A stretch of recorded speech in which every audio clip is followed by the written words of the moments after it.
Yeah. Yeah, it's 3 o'clock. It's 3 o'clock. It's 3 o'clock. What's up? What's good? What's popping? What's cracking? What's percolating? What's really good in the hood is your man Theo Butler, and welcome to an exciting, it's about to be it. A 5 behind episode of I Ain't Saying, I'm Just Saying with the Rock With Me Nation. S. Janice, you in here early. You in here early, but I appreciate you, big dog. I appreciate you. Before we begin, like, share, subscribe, pull on up. We in here for a good time, not for a long time, but two things can be true at the same time. Yeah, we got some exciting stuff to talk about. Man, good, great. And I should have known too, because y'all, I don't know, some of y'all might be too young to remember, but there was this song called The Freaks Come Out at Night. Houdini, rap duo, sung it back in the day. The Freaks Come Out. Should have known. I should have known something was going on based on the activity that picked up on social media. Yeah, if you didn't mess around and said Recast T'Challa one time too many, the trolls then came out. I did not know what they was coming out for. And then, damn it, ho. Damn it, we ho. Guaranteed to eat her. Peter got a nap. Boy, look. Denzel Washington. Oh, man. Black Panther 3. Wow. We're going to talk about it. I should have known something was going on. Black Panther 3. Denzel Washington. I should have known. I should have known. I should have known the way the trolls was acting. I should have known. But then there's something else. Something else that's making this rounds. And this funny. It's funny. It's good. Funny, good, funny, good. Kevin Feige had something to say about how he felt. 3 things that made him feel good about his 3 favorite things that made him feel good. That I'm not gonna say who sent it to me, and I'm gonna say why. I'm gonna mention why. I'm not going to not mention that person's name, which is that I did not know that's where we were. I had no idea. But we're gonna talk about, like I said, we got that and much, much more. I'm gonna put the reading glasses on. Y'all pull up, y'all holler at each other. We gonna make it do what it do. Like I said, we in here for a good time, not for a long time. Also, we're going to talk about the misappropriation of the word woke, especially in regards to one New York Times columnist usage of the word. Yeah, Maureen Dowd, to be specific. And y'all know how I've talked about that word woke before. We're going to jump into it, though. But like I said, before we begin, like, share, subscribe. Y'all like, leave a comment. Hey, save space. It is what it is. I'm explaining. And does T'Challa, Black Panther, the IP really have fans? And do we really know what a fan is? And when I say what a fan is, the creation process from the beginning to the end, do we know what it takes to make a fan? Because I don't know why. Because you know it's something to be said when you halfway to 100. Looking like this. Be a black man and be halfway to 100.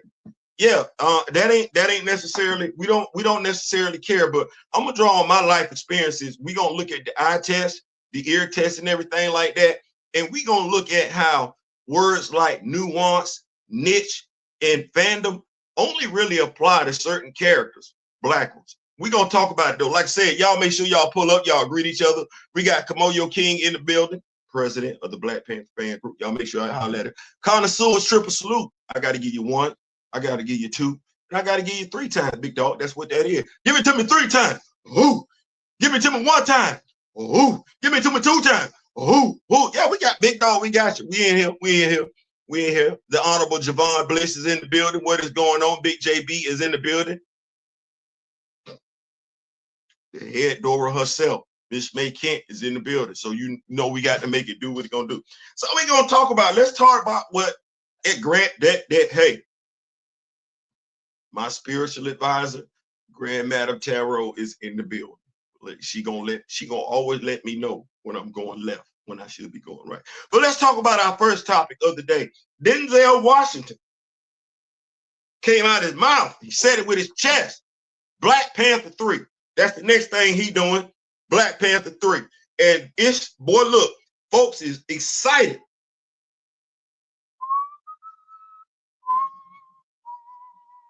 Yeah, Theo, you not excited? I mean, I'm happy for Denzel. Denzel Washington is one of my favorite actors.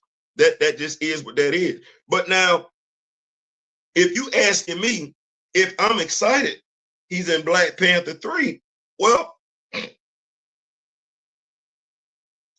that's a loaded question. What character is he playing? Now, mind you, I'm going to spin the block on this whole fan thing, but I'm going to throw fan in right now. I'm going to interject the word fan. Well, I'm a Black Panther fan. I watched Black Panther 2. Didn't want to. I did. Folks call me the griot for a reason. Okay. Well, he can't play Zara Barry. He can't. Zara Barry has already been introduced into the MCU. You can thank Ryan Coogler for that one. Yeah, the older sister, the tribal elder. Yeah, even though she did not have a nom de guerre in the first Black Panther movie, they decided to just arbitrarily make her Zara Barry in the second movie for no reason whatsoever. Just like how they made Bucky the White Wolf for no reason whatsoever. This is T'Challa's history. This is T'Challa's lore. This is T'Challa's legacy. Folks keep effing with in ways they have not done with Tony Stark and Steve Rogers and Peter Parker, and we know it. Some of us just gonna be disingenuous, or i.e. practice cognitive dissonance, because we ain't checking for T'Challa like that, like we checking for characters that don't look like us. But I'm gonna go back. So, who is Denzel Washington playing? Is he playing a pre-existing character, or is he gonna play a character that they making up? I.e., who is in Jobu? We still, who is Toussaint that pissed everybody off? Right. Well, it pissed off those who understand and respect their culture. Those who don't respect their culture, don't care about the imagery representation of their culture. Oh, it makes absolute perfect sense for a king to have a baby out of wedlock and stash the woman that he loves and that child, which happens to be the heir, a son, off in another foreign country. Yeah, that make all the sense in the world.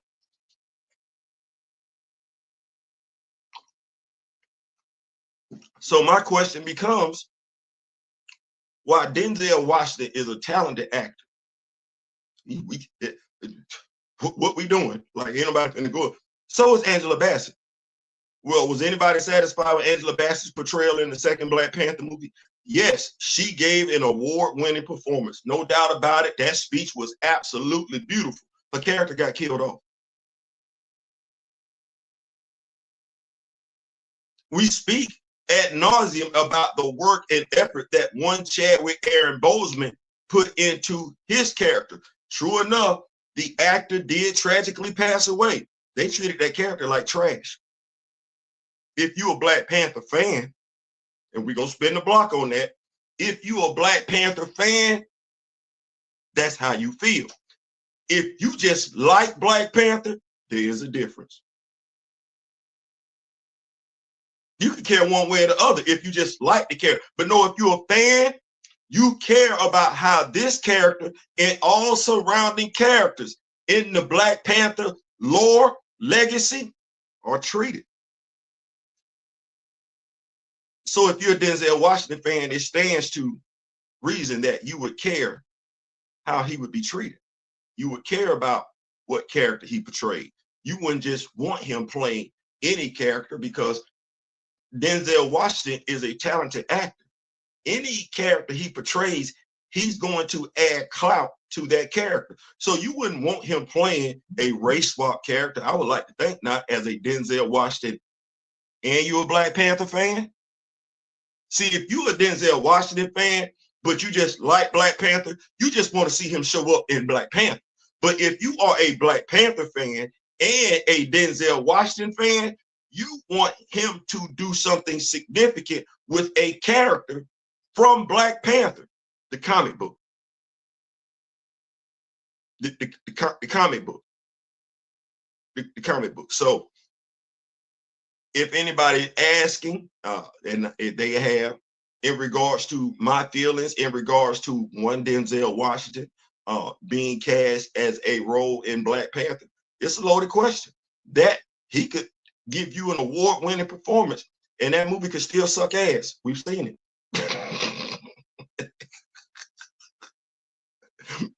We've seen that. Did not Angela Bassett give you an award-winning performance? Yep. Did the second movie not suck ass? I don't know what you want me to do with that. Well, that's part of the course with that one. So congratulations to you, Mr. Washington. I would love to tell you that I'm looking forward to it, but I'm boycotting the MCU. Why? Because I'm a Black Panther fan. Let's spin the block on fandom. Had an interesting conversation last night on Twitter. And I'm just going to, well, y'all do call me the griot for a reason. I'm just going to go through some stuff because I don't understand how we got to a place where the comic book fan is not valued when it comes to comic book superheroes. But that's where we are.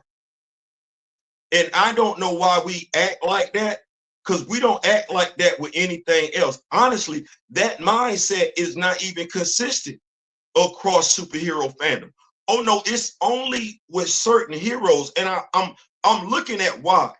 Case in point, shout out to Valiant Renegade. He voted for Donald Trump.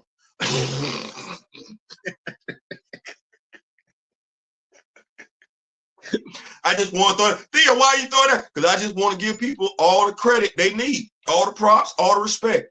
One, he's a credible YouTuber. He is. He voted for Donald Trump. So if I'm going to give him big ups, I'm going to give him big ups. Well, so Black Panther 2. Well, it didn't make 1.3 billion. It didn't. Now, you can go off of what Disney tells you, or you can do what you were taught to do throughout life, or at the very least when you go to church, research it for yourself. So understanding that the first movie made 1.3. When the dust settled on the second movie, they spent $500,000. Yeah, they went back, reshoots, marketing, all that stuff to get that movie up to snuff. That movie made $800,000. Well, if the movie costs $5 and they only got $8 on their investment, that's an L. Now, you might not like that, but hey, you ain't got to. Go research it. This ain't no back and forth. It took an L.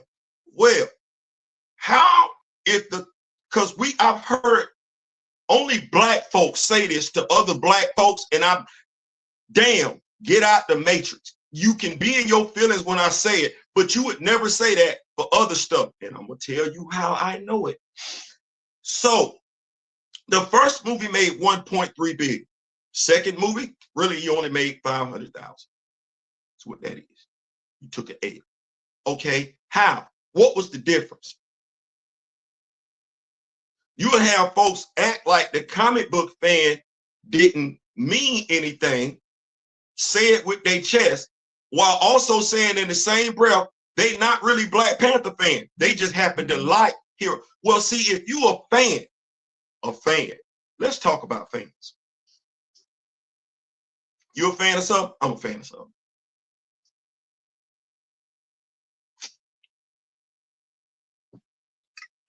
You know, when you're a fan of something, you make it your business to know something. If you're a fan of something. And if you're a fan of something, you really don't let folks talk greasy about what you're a fan of. Whether you're a fan of something or a fan of someone. Oh no, you're going to defend it with your chest and you're going to throw stuff out there. Numbers. You know why? Because you are a fan. Now, the non-fan not going to know that. The intelligent fan would listen and receive. But the fan that just want to be argumentative, no, they just going to keep throwing stuff out there. Watch this. Mr. Smith is a Cleveland Browns fan.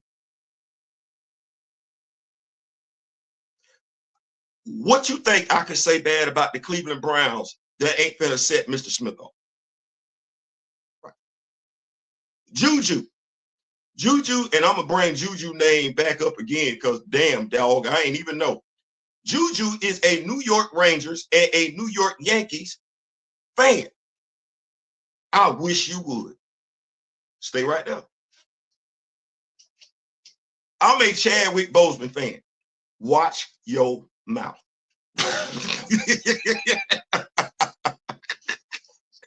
Let me say it one more time. I'm a Chadwick Boseman fan. Watch your mouth. Now I'm gonna tell you what, it's hard for fans of someone or something to sit back and listen or watch you misspeak on what they're a fan of.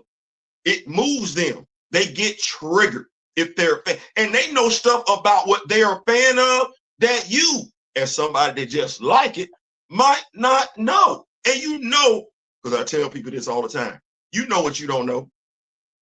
You know what you don't know. Like, you know what you know, and you know what you don't know. So when you start going above and beyond, acting like you know when you know damn good well you don't know, well, I like to let you talk till you show me.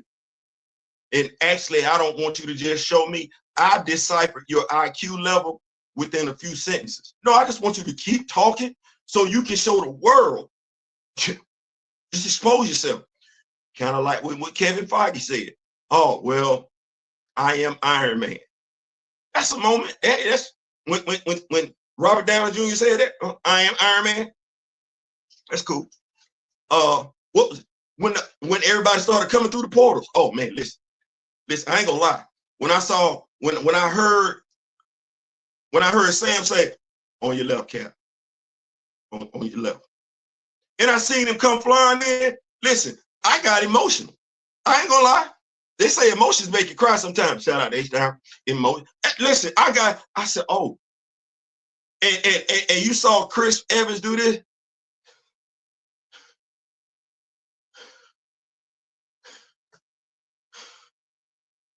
Oh, I ain't gonna lie.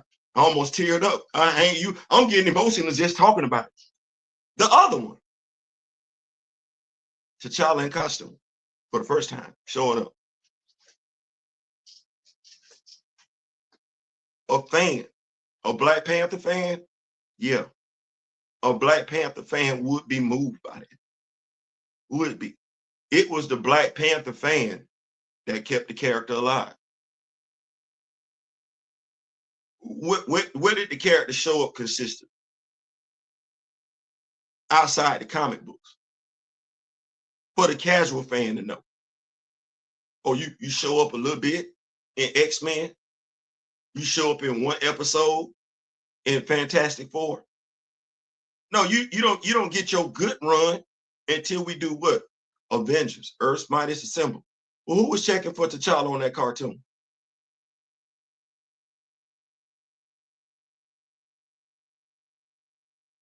The same people that were checking for T'Challa when they changed his mask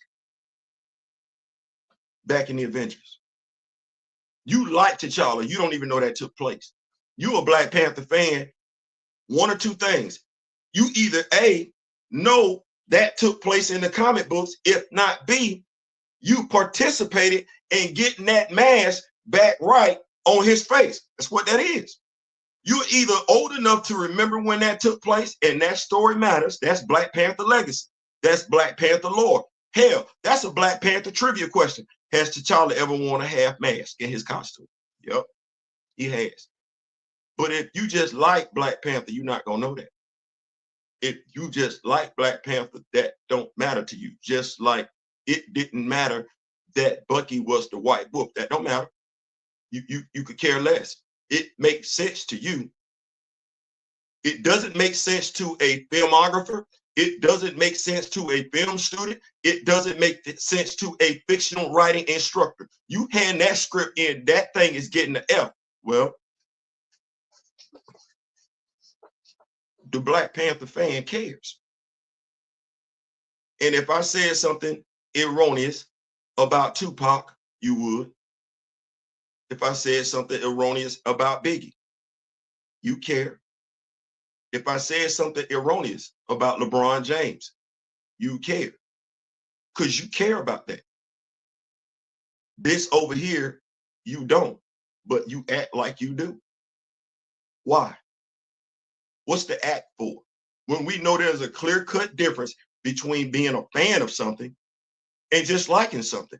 I like Scott Summers. I'm not a Scott Summers fan. Mind you, I'm of the mindset that I could tell you a lot more about Scott Summers than those that claim they Scott Summers fans.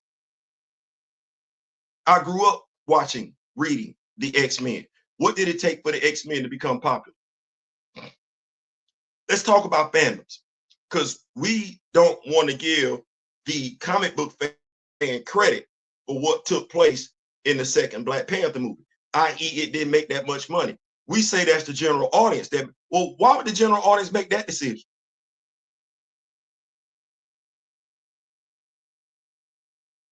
Didn't they show up for the first Black Panther movie?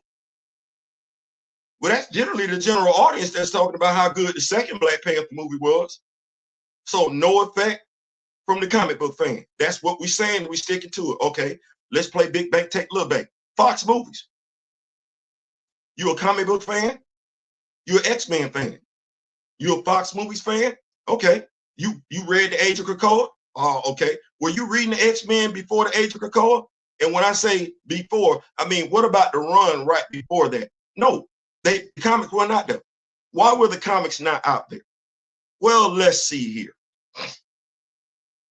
You either been living long enough to have went and saw these movies in the movie theater, or you old enough to have at least seen them on TV as reruns or DVDs and Blu-rays. Let's talk about the first Dark Phoenix saga. Well, who didn't like that?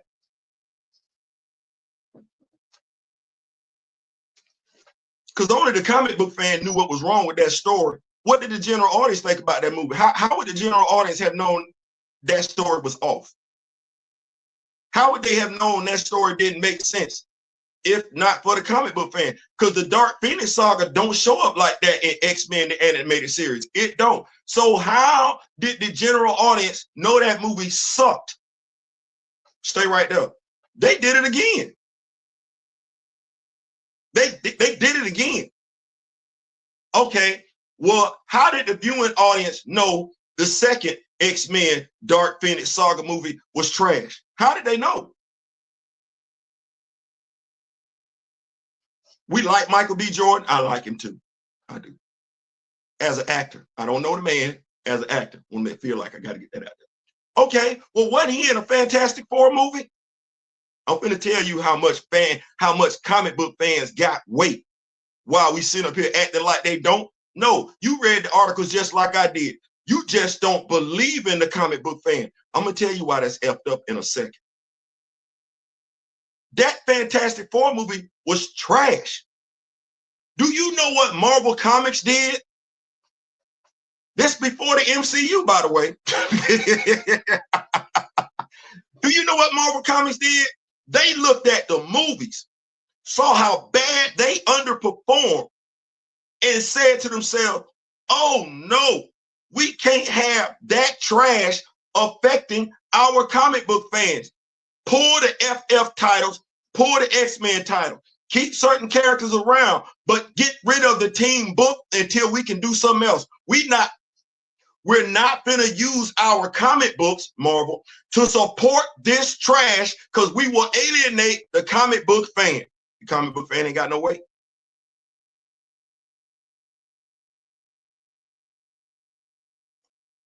You think they don't care about the comic book fan?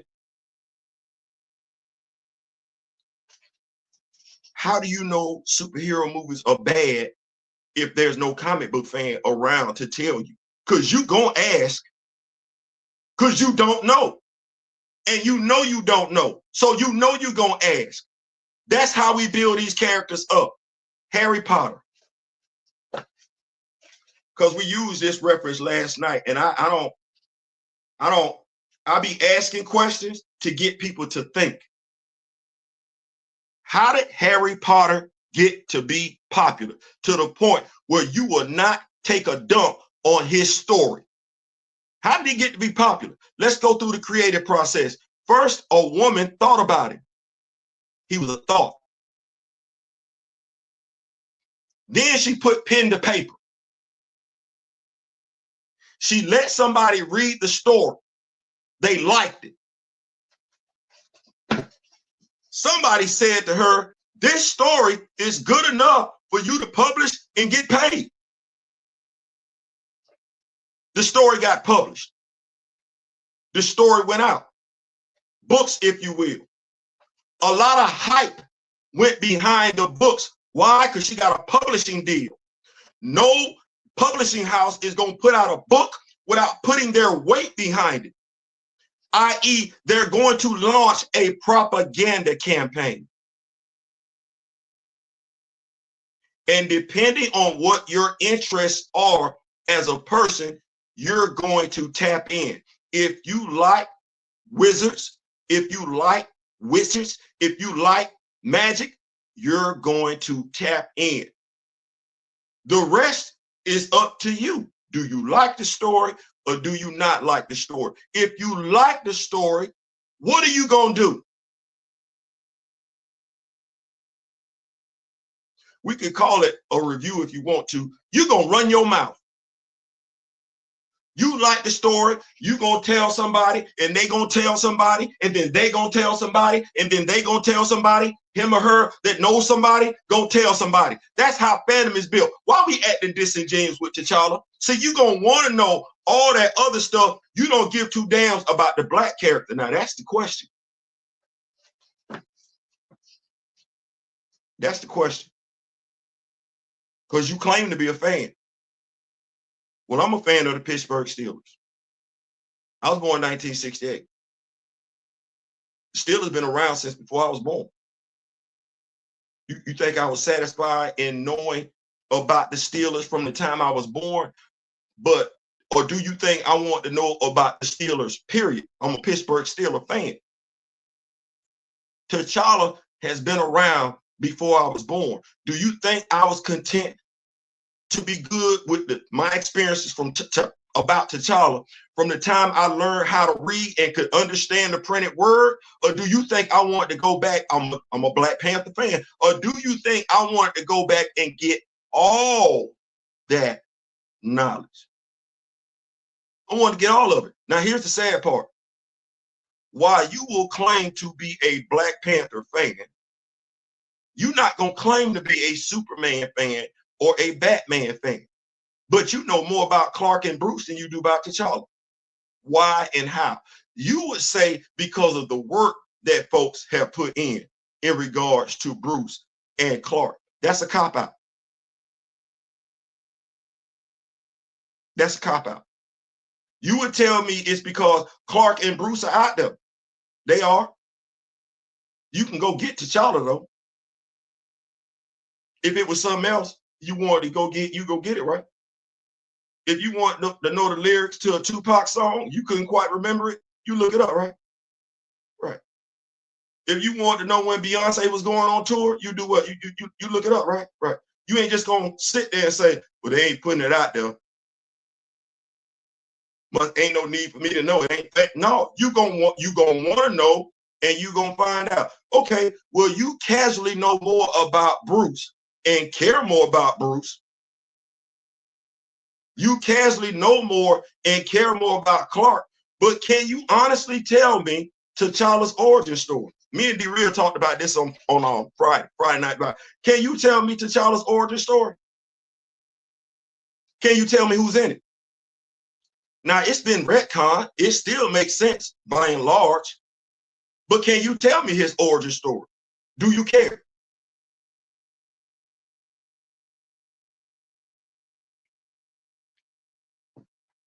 You say you're a T'Challa fan. You say you're a Black Panther fan. Does his legacy, his lore, his origin story mean anything to you? Or you just gonna throw it up there and say, oh, well, they doing whatever. Let's play. So, you an MCU fan? Cool. But you claim to also be a Black Panther fan. Okay, well, Njobu is not T'Challa's uncle. It's not. His uncle is Sion. That's T'Chaka's younger brother. Does that mean anything to you? It should. He took a bullet for Ramunda.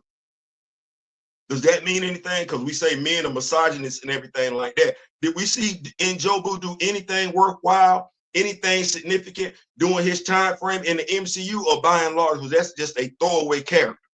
No, Sion actually took a bullet for Ramunda during Doom War. You know Doom War, how we got Robert Downey Jr., Mr. Sexy Flexy, about to pick up the role of Victor Von Doom. Yeah, that's Sion. That matters to a Black Panther fan.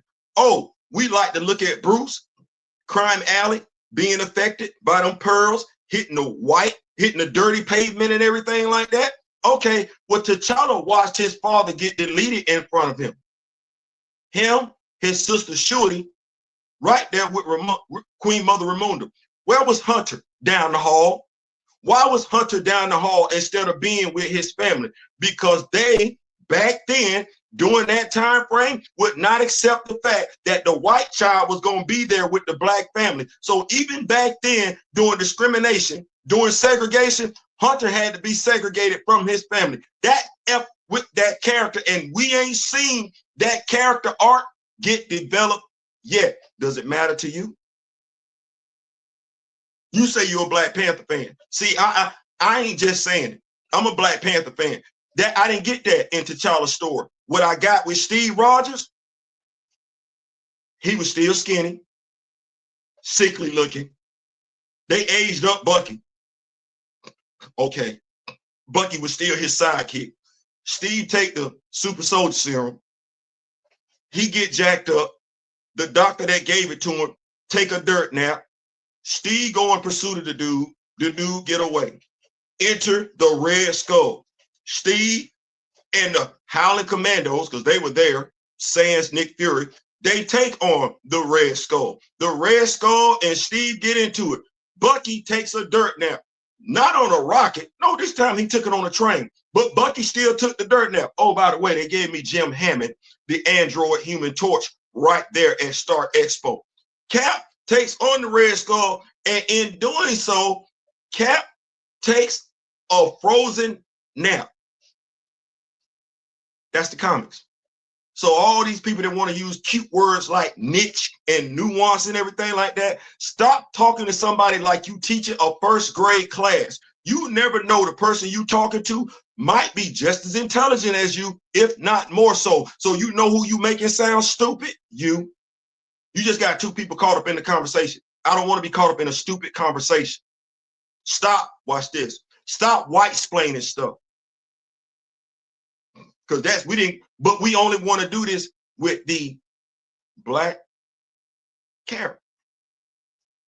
Because that was Tony's origin story.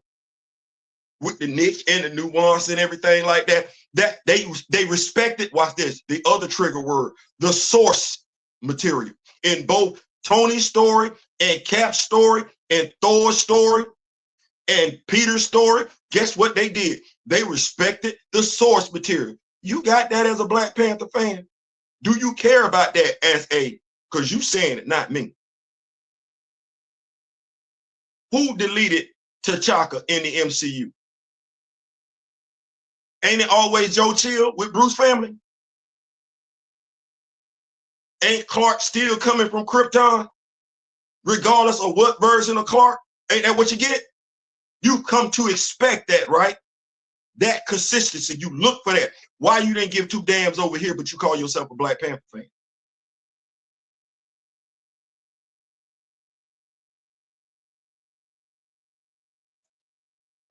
T'Challa watched his father get deleted. But now, unlike Bruce, and we talk about culture, cultural appropriation, we talk about colonization. Why we couldn't see T'Challa take revenge on Claw? Why did the android, the AI, why did Ultron have to take Claw's arm? Why it couldn't have been T'Challa? That's what happened in the comics. That don't mean anything for us as a people to see our black child get some retribution. Because we'll eat it up with Clark. We'll eat it up with Bruce. But you claim to be a Black Panther fan. And you want to act like that don't matter. You wouldn't say that about anything else you were a fan of. You wouldn't. you would fight. Let's talk about fighting, because it's only with T'Challa that I see. Should have known the trolls was out. I should have known for a reason. Well, when boycotts didn't do anything. And what black person is going to say that to another black person with a straight face, that boycotts don't do anything? So you mean to tell me you looking past your history as a people in this country? You claim black, but you don't know black history. That's black history. Well, what about, you say you're a comic book fan? Oh, so you don't know about when they did the letter writing campaign in the Marvel to get T'Challa's mask changed back in like 3 issues? But you're a comic book fan though. You like soda, your favorite drink is Coca-Cola, but you don't know the history of Coca-Cola. You don't know that it was literally a boycott done so your behind could have the flavor that you got today. Somebody, a Coca-Cola fan, cared enough for you to have that flavor that you had today. But boycotts don't work. Protests don't work. Pickets don't work. So we ain't sat up here and watched the NFL players go on strike. Then we just watched the actors and the writers go on strike. What was they striking for? It didn't work. No, it's only not applicable to when it comes to T'Challa. Why? Why is his story not worth being honored in ways you not finna sit up here and act like that with My Hero Academia? You not finna sit up here and act like that with Power Rangers. Hell, considering the fact that the TV show is the source for the comic books, Boom Studios does a hell of a job in honoring the source material. That's the damn TV show. And you like that as a Power Rangers fan. You respect that. Oh yeah, they might make some adjustments here and there, but by and large, they're respecting the show. And you like that. You care about that. You appreciate that. But you'll sit up with a straight face and tell us,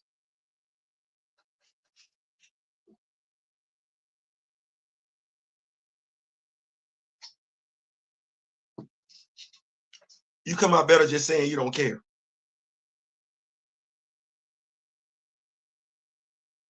Because when you're talking to somebody that's been around longer than you, and you say stuff like that, and they're looking at their years on the face of this earth, and they see stuff that's contradictory to what they've experienced things that are contradictory to what you're saying, you sound stupid. But then the question I have to ask is, why are you deliberately being stupid? Because see, there's a difference in being ignorant and there's a difference in being stupid. See, to be ignorant means you don't know any better. Oh, no. If I'm talking to you and you talking to me, I think you're intelligent. So my question then becomes, why are you being stupid for this character? Why are you as a black person being deliberately stupid for this character in ways you would never be deliberately stupid for a non-black character? I can tell you what I know what the reason is. I do know what the reason is. You've been conditioned. You don't see any value in yourself. That's why, as a black person, you're subject to know more about Japanese animated characters than you are about black American superheroes. And when I say black American superhero, I mean superheroes made by American companies. You don't know that much about them. Like I said, you don't know T'Challa's origin story. You don't. You don't care to know T'Challa's origin story. If you can't care for them to get his family right in ways they get Eric, because you know Jor-El, right? Is there a reason for you to know Jor-El? Right, but you know him, right? You know Thomas and Mark. Well, hell, they sat up there and brought Thomas back from a whole day. Oh, Flashpoint. It would have been nice if we'd have saw Thomas actually show up in the Flashpoint movie, which every Flash fan was pissed off about. Every Batman fan was pissed off about that. Kind of why that movie didn't do that well. Comic book fans deleted that movie on arrival. So you know what the general audience did? They did one or two things. They did not go off the strength of the comic book fan, or they only went once. Remember what the comic book fan said? And that was it. They only went once, because what the comic book fan told them to expect made all the sense in the world. So they checked out. So when you start saying stuff like the comic book fan does, you only saying that because you're not a comic book fan. You might like comics, but you're not a comic book fan. Because see, you're a Harry Potter fan. You're Harry, and you know every damn thing about Harry Potter. And when you go see Harry Potter, you're sitting there amongst Harry Potter fans. When you leave the movie theater, you can have Harry Potter conversations amongst your fellow Harry Potter fans, regardless of what they look like. You know what that is because you're a fan, but you're going to be disingenuous over here with this black character. I got a question as to why, if you're black. You're black. Now let's talk about this black character. So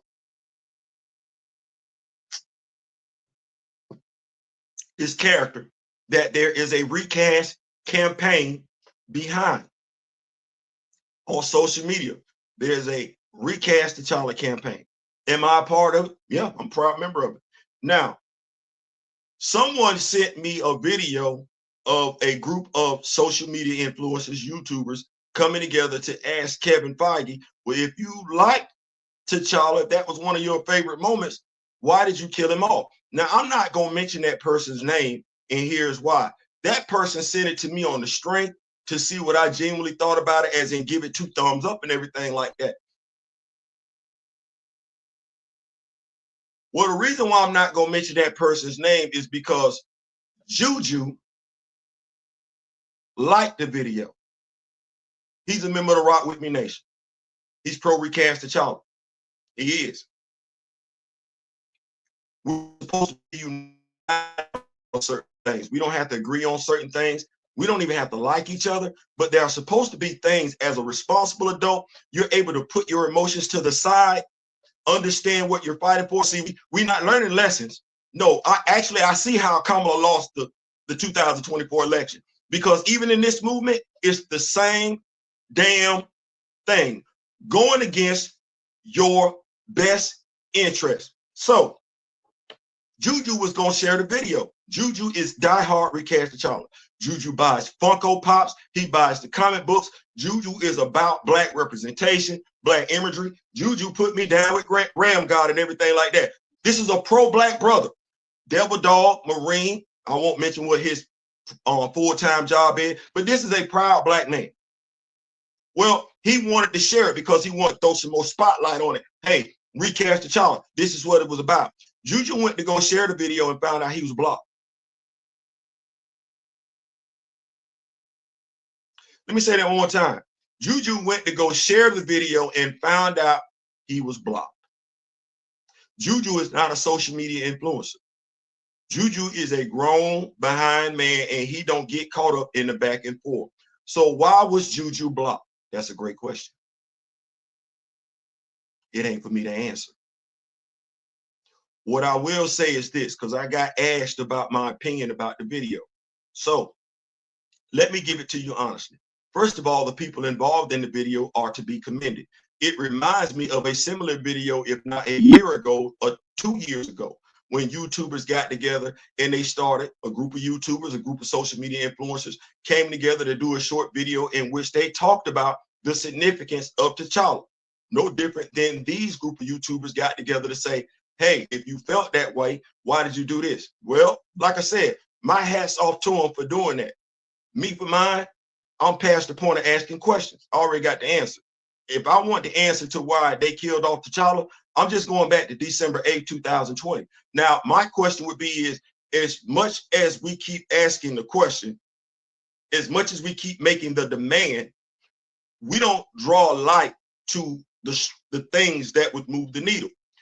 You call yourself a Black Panther fan. Well, you know, by and large, it ain't that many folks that call themselves Black Panther fans that know about that Derek Bozeman interview, because if they did, they would talk about it, because black folks don't know how to keep their mouth closed. What I say? I said something wrong? No, black folks don't know how to keep their mouth closed. So if black folks was to get hold to something that's juicy, they jump on it. Well, what's more juicy than that interview? Do we highlight that interview or we keep asking Marvel about Recast T'Challa? Okay, when you say, because this was a petition,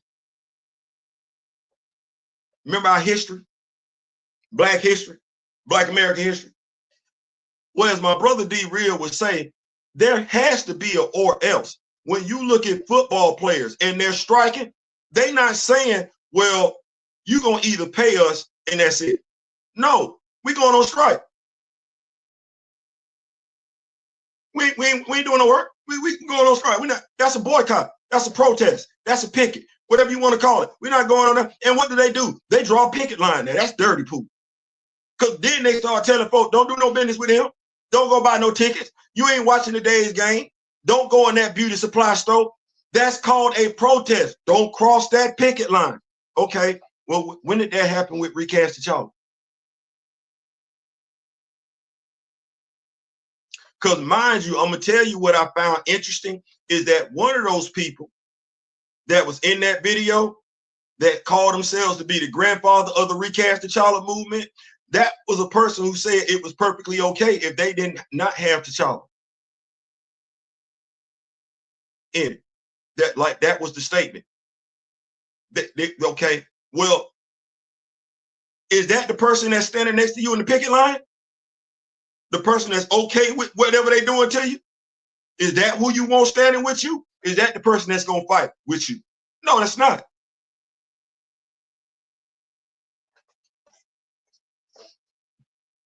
That's the person who, if the fire get too hot, they're going to dip. But let's go back to this whole Juju situation. See, when you doing something, when you fighting for a cause, you can't let your emotions get involved. Do we think everybody on the San Francisco 49ers likes Nick Bosa? Hell, you just had a kicker from the Kansas City Chiefs go off the rail, crash out earlier this year. Do you think everybody on the Kansas City Chiefs? Do you think they like and or even agree with what he said? No, they're teammates. They got a common goal, the Super Bowl. Don't give a damn about all that other stuff. We saw two coaches that could not stand each other. If you've been living this long, the Chicago Bears, Buddy Ryan, and what was the coach's name? Mike Ditka, defensive coordinator and head coach, did not like each other, could not stand each other, despised each other to the point where we saw something done once, because we had never seen it before then, and we ain't seen it again since then, where after a Super Bowl victory, hell, any victory in professional football, the head coach gets carried off, and so does an assistant coach. You should have been like, oh yeah, that team was divided. I can't tell you that the offense liked the defense.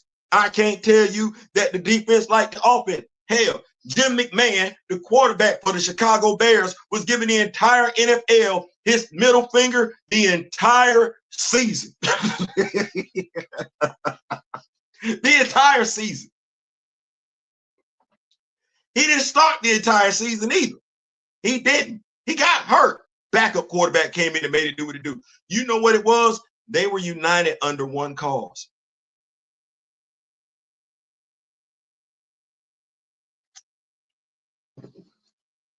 You need me to bring it forward for you a little bit because you're not getting it? Shaq and Kobe. See, when you say you're a Kobe Bryant fan, I like to think that you remember certain stuff. How did we get Kobe Bryant to be popular? Because he did take a PR hit. What did you do as a Kobe Bryant fan? Kept backing. He was wearing Adidas. You bought Adidas. He switched over to Nike. You was probably happy when he did that. You switched over to Nike. He changed his jersey number. You went and got the other jersey. Kobe Bryant got caught up in his stuff. You didn't want to hear nothing anybody had to say about Kobe Bryant, did you? What you know? Remember when I asked y'all about Mr. Smith, him being a Cleveland Brown fan? Say something about LeBron James and see what happened.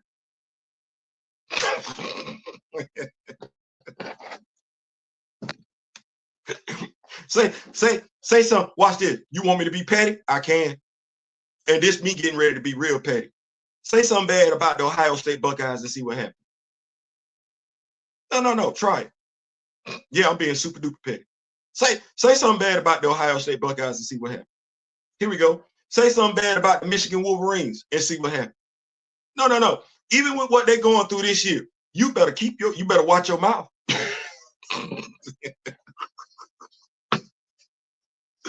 Because them folks fans.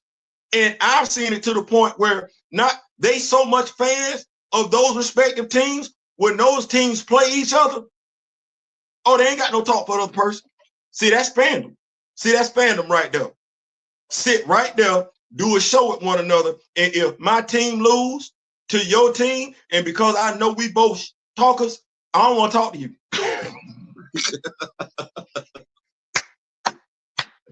I don't want to talk to you. I can't do no show with you. I'm in my feelings.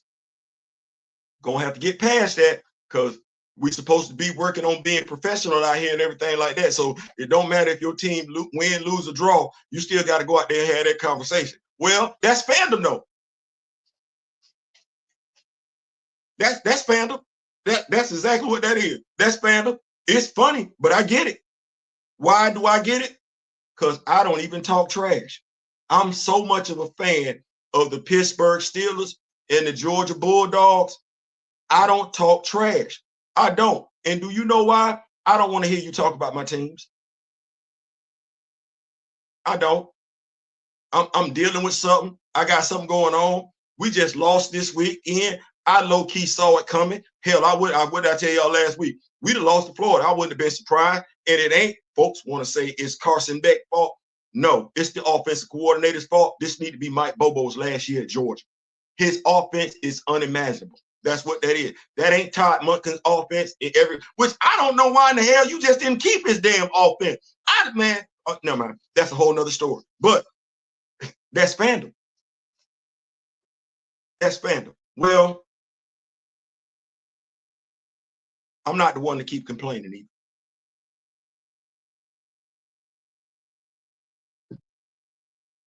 Recast T'Challa started what, 2019, 2020?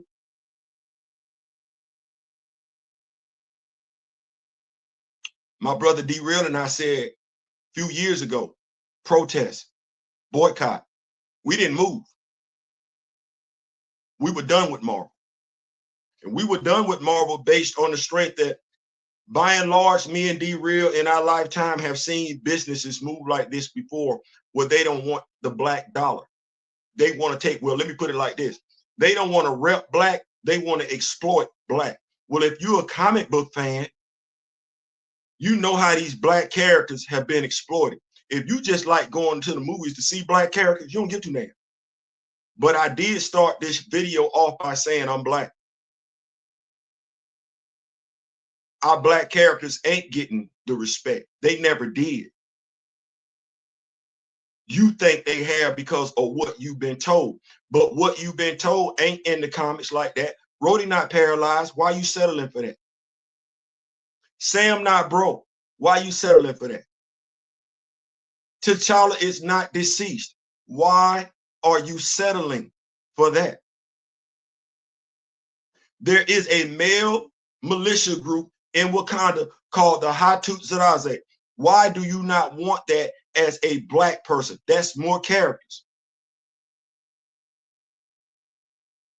Denzel Washington could play Achebe. He absolutely could. But Achebe means something if two things happen, and a Black Panther fan knows it. You would like to think you would know this too, especially if people keep talking about Christopher Priest, Reginald Hudlin, and Ta-Nehisi Coates as the big three when it comes to Black Panther writers. You keep saying that, but you know what? You never mention the specifics. You never mention the specifics when it comes to what made Christopher Priest run. Well, the client sits right there. If we're going to get Achibe, well, hell, why not get Mephisto too? If we're going to get Achibe, what are we finna do with Nakia? Because that interaction don't go right. No, it don't go right at all. But you know what's missing from that? To make that story make sense? T'Challa. You know that if you are a Black Panther fan who read Christopher Priest's run. But then you would also be asking for, where's Lady Nightshade? If you read Christopher Priest's run.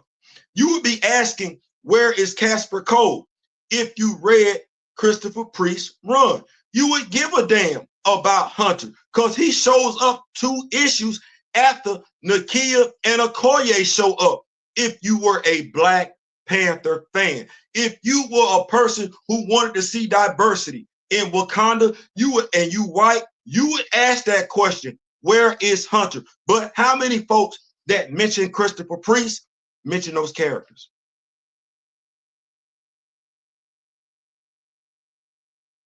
Brother Voodoo showed up in Christopher Priest's run. We say we want these characters, but you can't quote the specifics of the run when it comes to the writer. You know what that tell me? You're not a fan of the writer. Not as a Black Panther fan. No, you're not. What do we talk about when we say Reginald Hudlin? What the BET cartoon? What specifics do you remember in regards to Reginald Hudlin's run on the Black Panther comic book other than Shorty? If you're a Black Panther fan, because you should be able to remember them stories. What about when T'Challa and Aurora got married?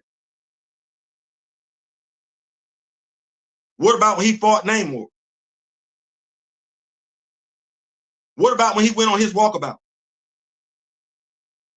You don't remember none of them? None of them? We throw out Ta-Nehisi Coates. What specifically are we mentioning about Ta-Nehisi Coates other than the Intergalactic Empire? Because we keep like, that's a story arc. What about the specifics of the story? You remember Zenzi?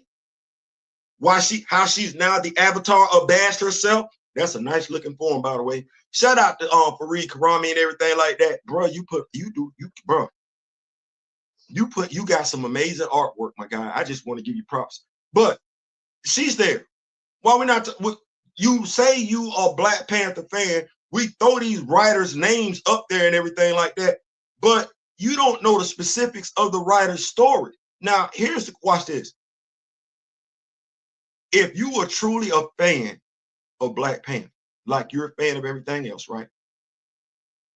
You wouldn't want these stories told on the big screen. See, that's the other thing.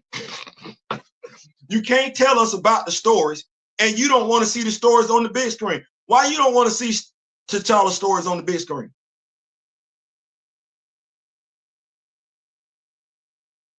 You want to see Peter take on the Sinister Six?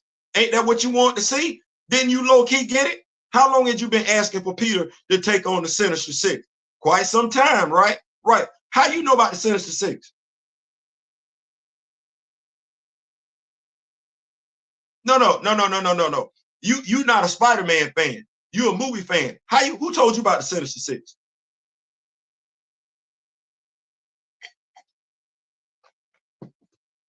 Why was the Sinister Six important enough to even put in a movie?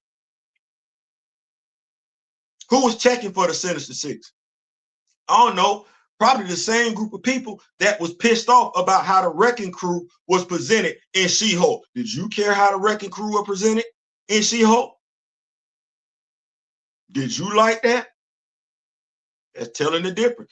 If you like the way the Wrecking Crew was presented in She-Hulk, Mother Mindset, you don't watch cartoons, you don't read comic books. That's fine. Just stop acting like you do. Because that's disingenuous as hell. But now going back to that video.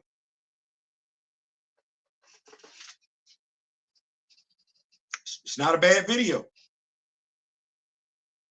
We're asking a question that we've been asking Kevin Feige for quite some time. Kevin Feige ain't been moved to come to no podium to address that question. He ain't.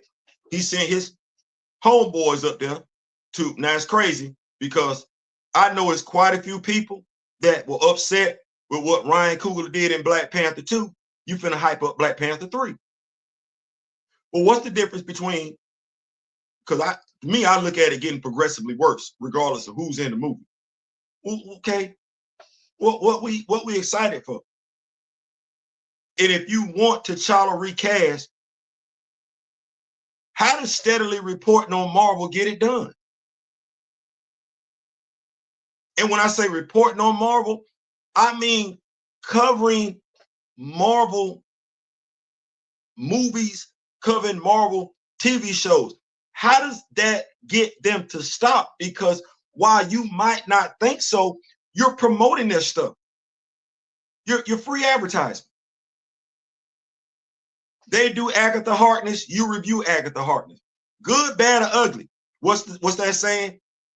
Any attention is good attention. He's still sharing attention on it. How do you get, you as a small person, how do you get $1 billion business to capitulate to you? You can't keep feeding them.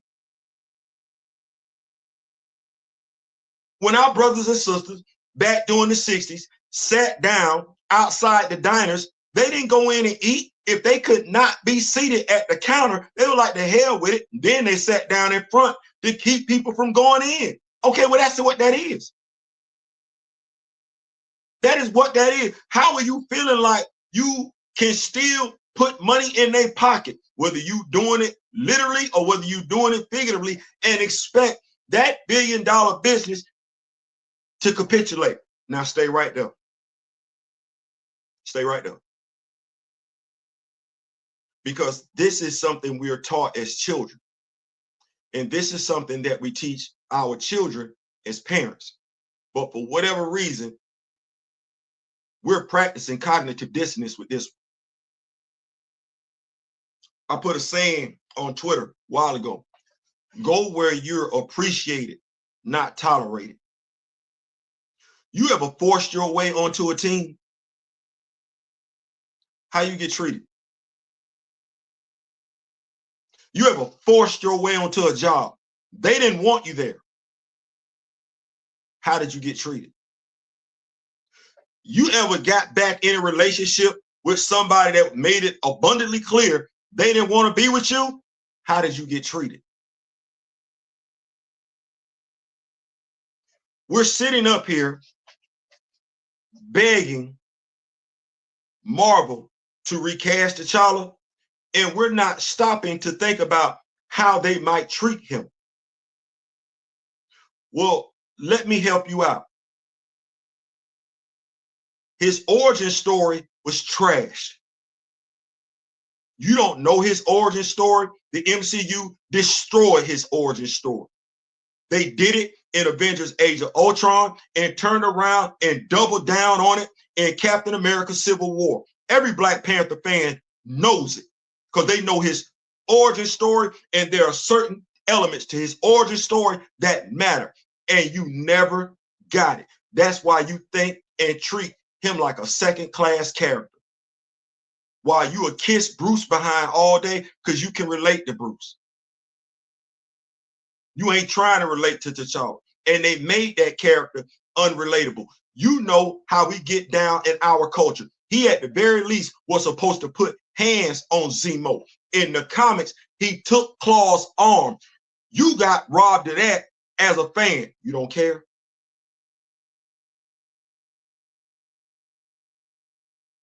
You got robbed of that as a Black Panther fan.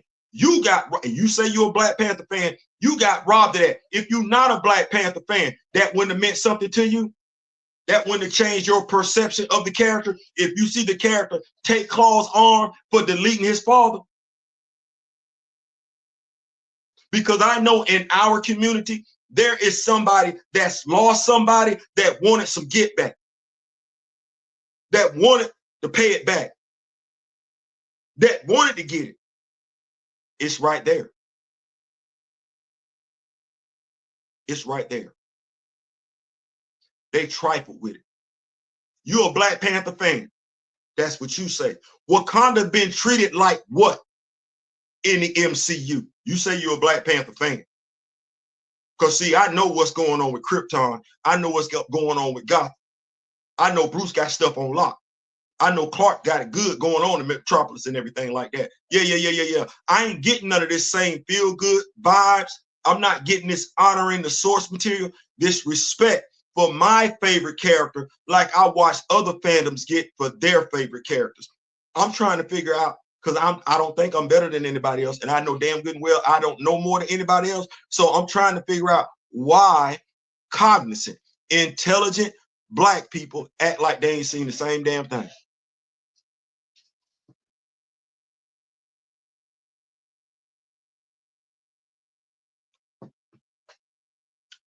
So in regards to the video, what's after the video?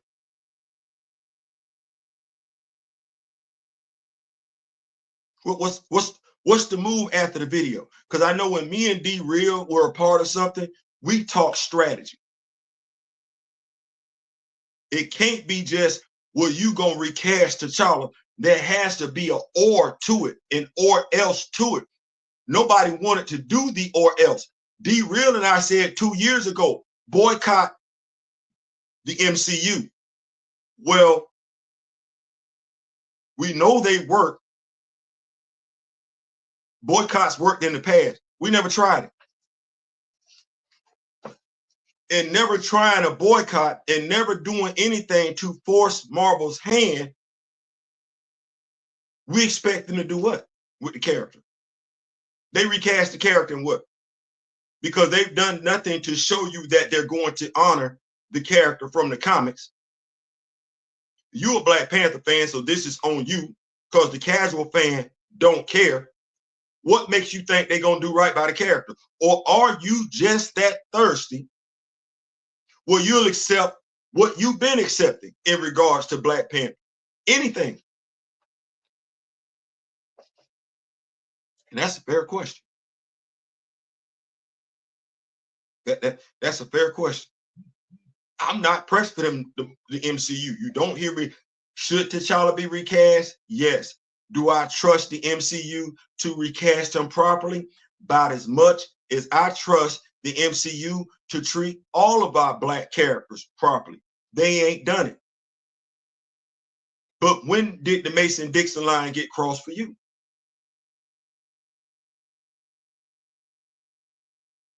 If you're a comic book fan, a Black comic book fan, and you take pride in your Black characters, this is a question you need to ask yourself. When did Marvel cross the Mason-Dixon line with you? When did they get to the point of no return with you? Fair question. They ain't got nothing to do with me, because I know when mine was. See, I can tell you, I felt some way about T'Challa's portrayal in the MCU. I can tell you, I felt some way about Claire Benet's acting in the MCU, i.e. his role as Lamar Hoskins in the MCU. I can tell you I felt some type of way about that, and I can tell you why. I can tell you I felt some type of way about how James Rhodes has been treated in the MCU. I can, going all the way back to his first appearance.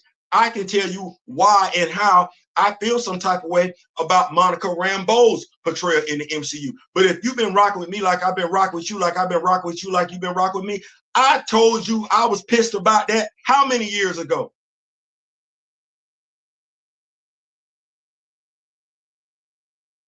How many years ago? How many videos out there in regards to Monica Rambeau and her effed up portrayal in the MCU? Well, damn it, if they ain't gonna do right, they ain't gonna do right, and they ain't been doing right. So why do we expect them to do right? And why do you want them to do anything with the Black characters you come to know and love if they've shown you they have little to no respect for them? And that goes to even the cast and crew that's Black.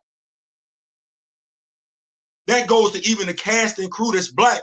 They don't give two damns about these characters. So why would you continue to promote it? Why do we want to go over there and hang around somebody that's not going to treat you right? That makes no sense. You know it. You've seen it. You got visual footage of it. You know you upset about it. You in your feelings. That's why you talking about it. Well, why not go someplace else? Go where you're appreciated and not tolerated. Now, here's the thing. when it comes to going where you're appreciated and not tolerated, okay, well, that means you're going to have to tap out when it comes to the big screen, because the big screen ain't repping you like that. You think when it comes to black actors and actresses, all we can play are superheroes?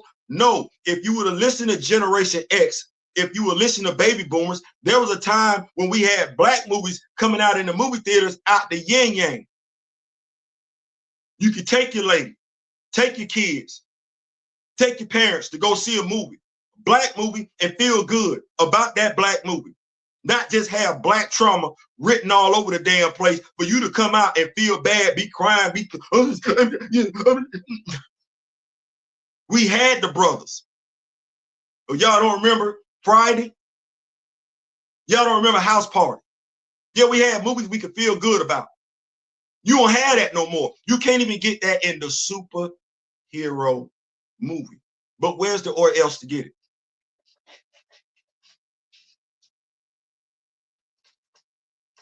Just where's the or else? Are you really mad, or are you just doing this for clicks and views? Because the MCU been effing up black superheroes for a long time, and black comic book fans know it. No, let me say it like this. Comic book fans know the MCU has been effing up black heroes. See what I said? Go with me now. Comic book fans know MCU has been effing up these black heroes. Time. When did they cross the Mason-Dixon line with you to the point where you 38 hot now?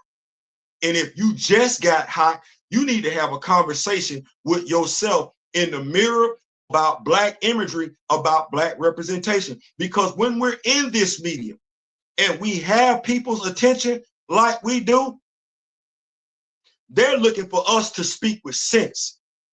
They're looking for us to speak with knowledge. They're looking for us to call it for what it is, to know what it's been since day one. Well, I ain't have to get to December 12th, 2020. I had December 8th, 2020. I don't need to wait for the MCU to rep these characters right when I got writers like Jonathan Hickman,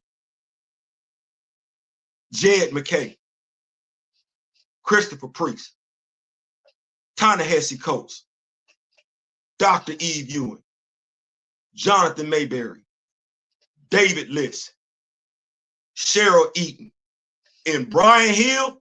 I ain't got to wait on a damn thing live action when they've given me some great stories that I've committed to my memory involving my favorite character. The MCU ain't thought twice about us. The Eternals. We didn't want to call it out because Fastos was gay. What for? We were afraid we was going to piss somebody off? No, we should have called it for what it was. If they could make Fastos gay, no differently than they could make Njobu out of nowhere, they could have made a gay Eternal. We were afraid to speak to it, or was it that we didn't know that Fastos wasn't gay? Which one was it? Did we not care about that character, black character, to call it for what it was, or did we not know about that black character, or were we just didn't care? Well, if you black, he is black. That was something Nate Moore put out there. So then it begs the question, what was it about Fastos that made Nate Moore say, not only do I have to switch his orientation and make him gay, I low-key got to make him stereotypically the weak gay man. That was right there up on our nose. Who said something? Who said something? Now, here's why I'm saying we should have said something.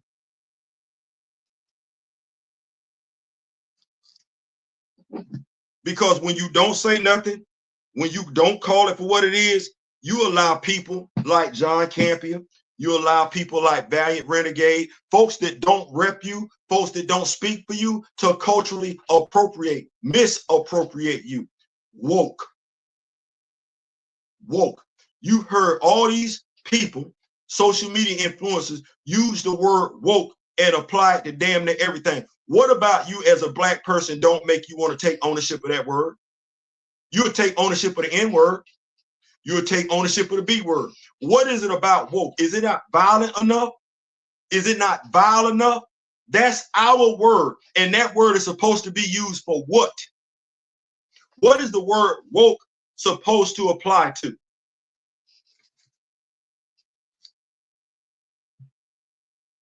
See, when you don't know better, when you're not in it for the right reasons, when being black is just something to get you rich, get you famous, you miss out on the small stuff. You miss out on the details that matter. You have Maureen Dowd ripping the Democratic Party for playing identity politics. What did they take with the word woke? What did we watch our fellow Americans do with the word woke? Even those of us that are black sat up there and let them take a word that was supposed to apply to us, a signal, a message, a code to us as black people to stay alert, stay aware, be observant. We let them take that word and flip it to every damn thing else.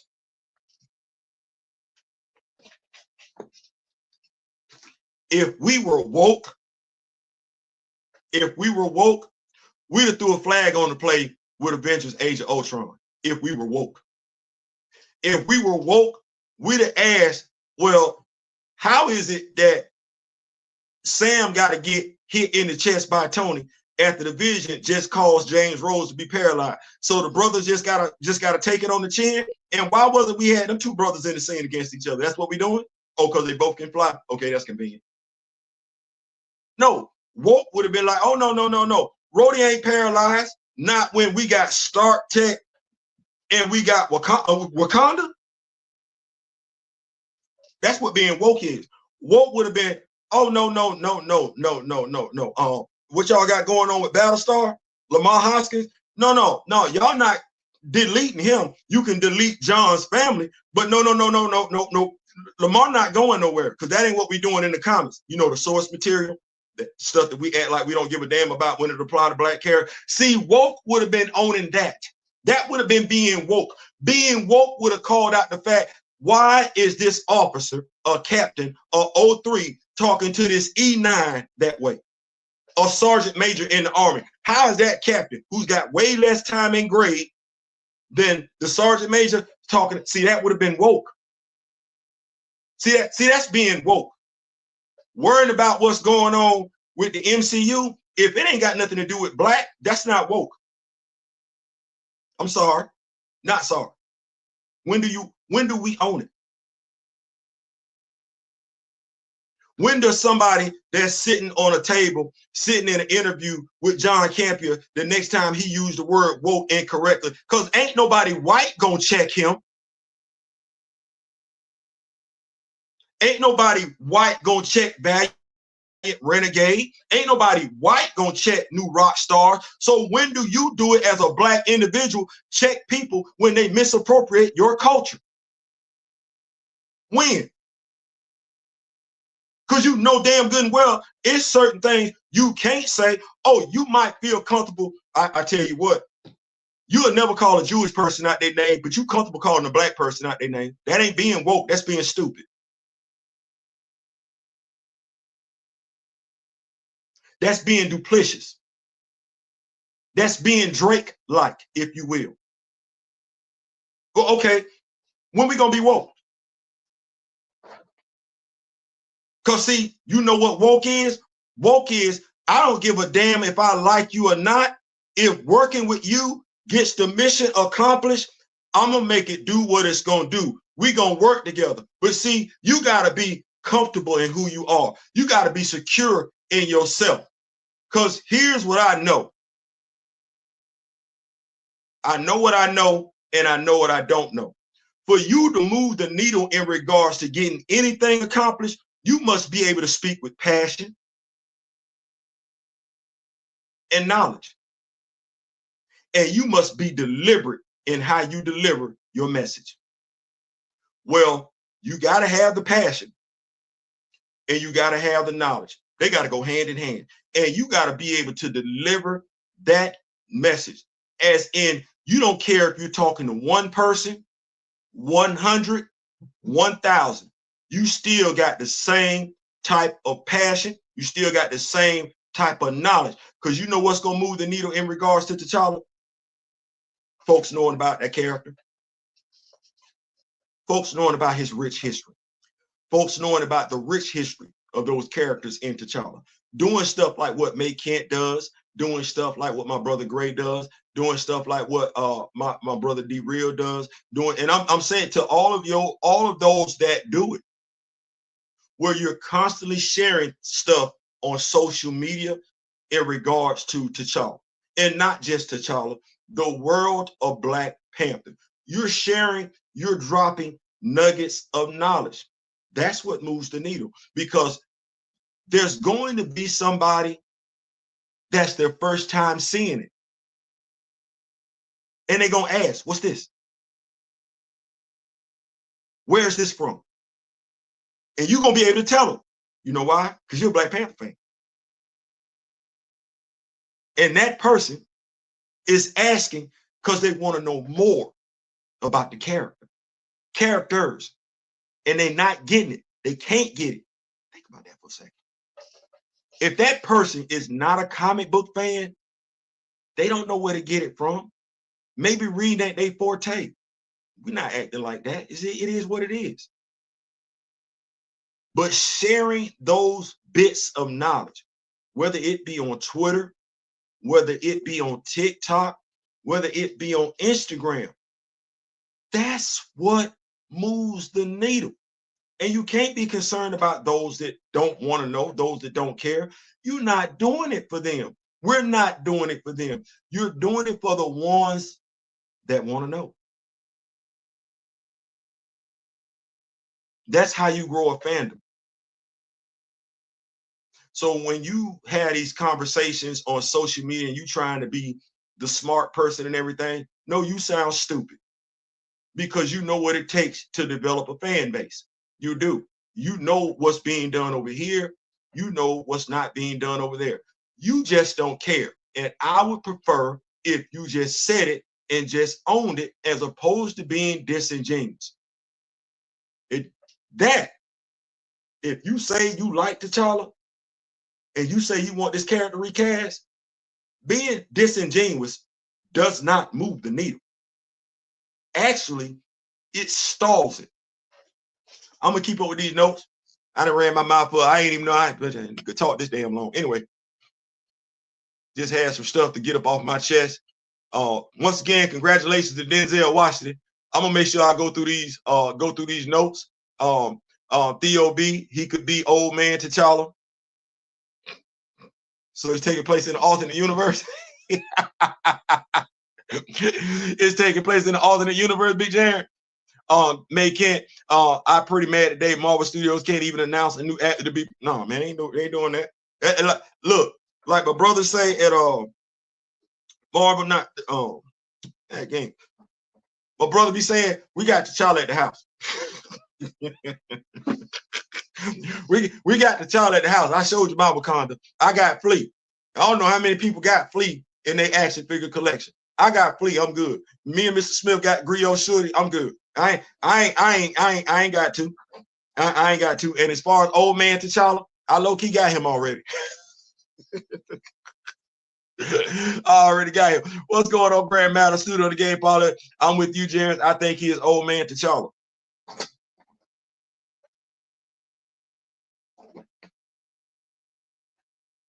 Hope. Now, here we go. Have you done anything to ensure he's old man T'Challa? Because in Flashpoint, they knew who Michael Keaton was gonna play. They knew who Michael Keaton was gonna play. Why they can't tell you who he gonna play over here? You know that's how you get the fan base and everything. Oh, Denzel Washington coming, he gonna play such so and so. Oh, let me watch it.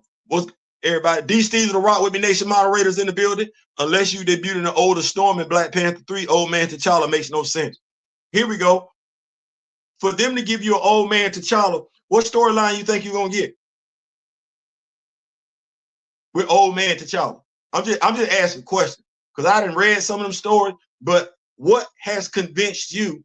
What makes you think, Jarrett's student of the game, that Kevin Feige is a comic book fan, that he gonna do anything comic book related other than just throw them names out there? Have you done anything to hold him accountable yet? I'm just asking questions. I'm thinking how Ryan Coogler created that series Wakanda that will be coming out next year. T'Challa is nowhere in the series. You know what, Miss Kent? He right. You absolutely right. He ain't nowhere in the series. But you know where he at? If somebody's a Black Panther fan, we got Legends of Wakanda over here on the channel.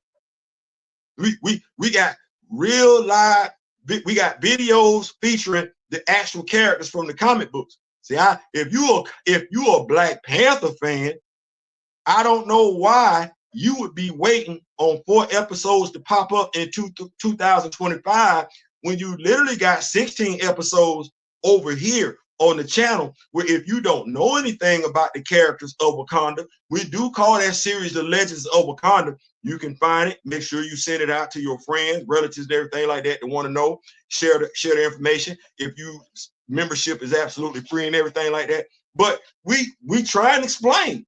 Madam Slay, Achibe, Nakia, Horatio, yeah, Taku, we trying. So I don't know. But I'm a Black Panther fan. See, you got that's a prime example. You got Ryan Coogler, you got me. You got me, you got Ryan Coogler. I'm a Black Panther fan. I admire Chadwick Boseman. Ryan Coogler is a Black Panther director, writer. He says he was friends with Chadwick Boseman. On this channel, we preach Black imagery and Black representation. That's what we do. On this channel, we believe that it can be all of us, not just the next one. Well, that's the words of Chadwick Boseman, basically. That's what I fight for. Okay. Then on this channel, we talk about Black superheroes, predominantly, if you will. That's what we do. More often than not, we talk Black Panther. Okay, well, you say you're a Black Panther fan. I didn't say that. You said that. Okay, not you specifically, Ms. McKinney, but you know what I mean. Okay, well, if you want to know about Black Panther, you want to know about Black Panther. How much really have you learned about Black Panther via the MCU? If you want to know about this character, I don't know what to tell you. I'm sitting right here. But what's that old saying? You can lead a horse to water. You can't make him drink it. Keep going. Appreciate y'all for pulling up today. Y'all could have been anywhere else. What's going on? Achibe, another Coogler, Oxy, Old Man T'Challa. Those seem like, though I guess I can see as the final king who kidnaps T'Challa. See, when we say stuff like that, you know what y'all doing? Y'all have y'all mind open to the idea. And that's what they want. They want your mind to be open to the idea. Remember that thing when I said recast T'Challa or else? There has to be something there, not just recast T'Challa. Every time y'all make that statement, first of all, they got feelers out there. So what you just told Marvel, and this is why I said people don't know when to keep their mouth closed, you're open to the idea. Well, what has Marvel Studios done for you as a Black person for you to be open to the idea? If you are a Black Panther fan, if you are upset about Black imagery, Black representation, if you feel like they don't treat Black superheroes right, if you have a problem with how they portray the Black male characters in the MCU, why are you sitting up here talking about you're open to the idea?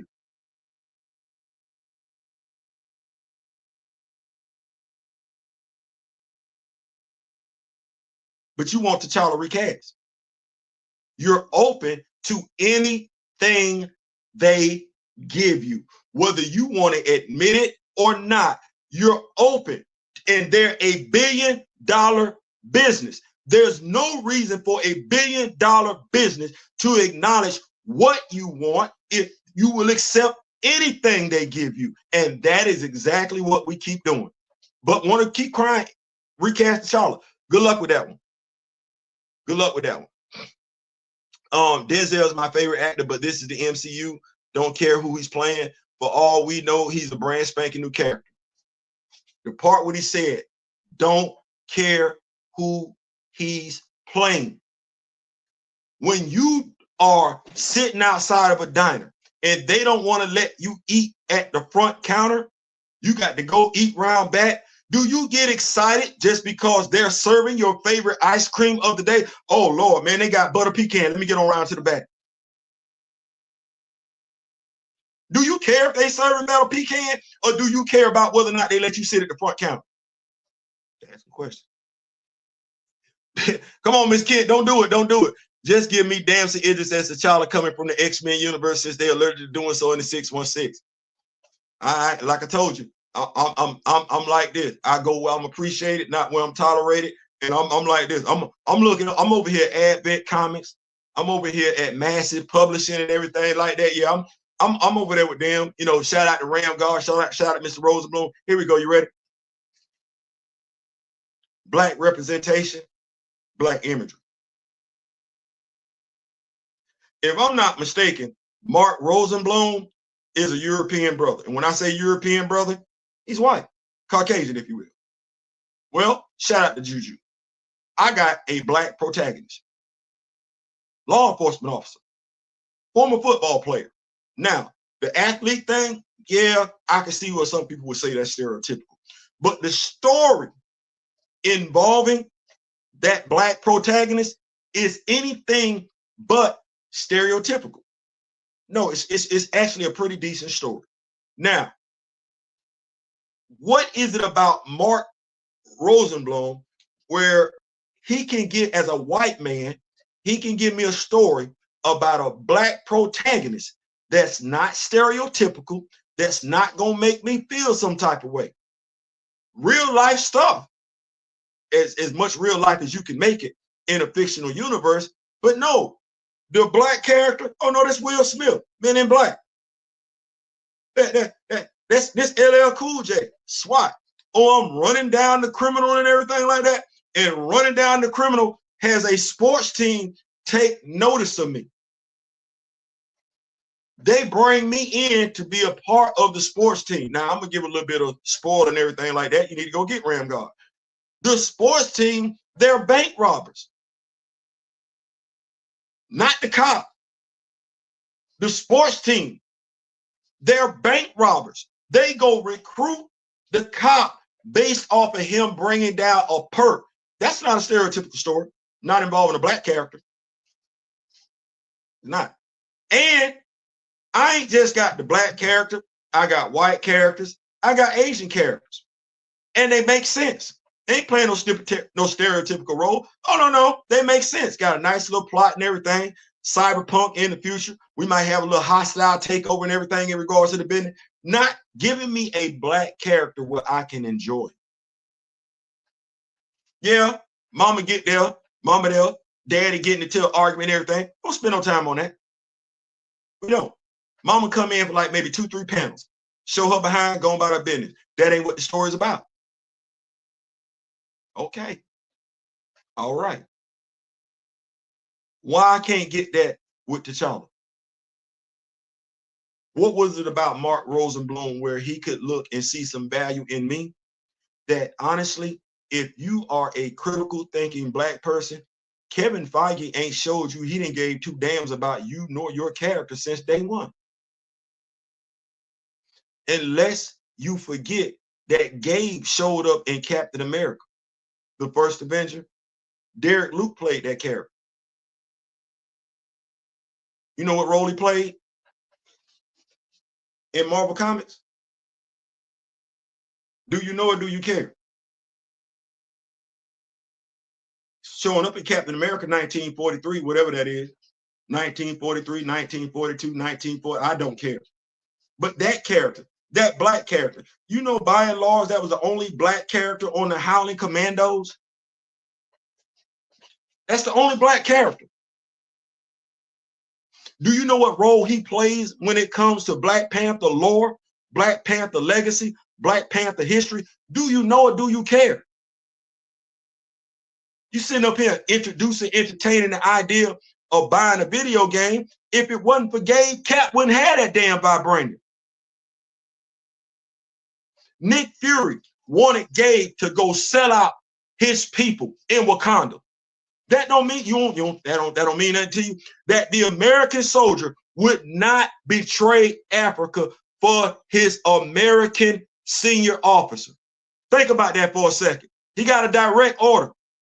No, black is black. I'm not doing that. I'm not going to steal the vibranium. I'm not going to use my blackness to gussy up to the king of Wakanda just so he'll give you a chunk of metal. I'm not doing that. Gabe stood 10 toes down. It was what he did in saving Azuri's wife and children.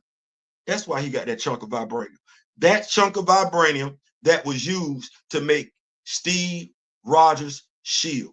That story don't matter to you? That's crazy because Reginald Hudlin wrote it, Flags of Our Fathers. Don't matter?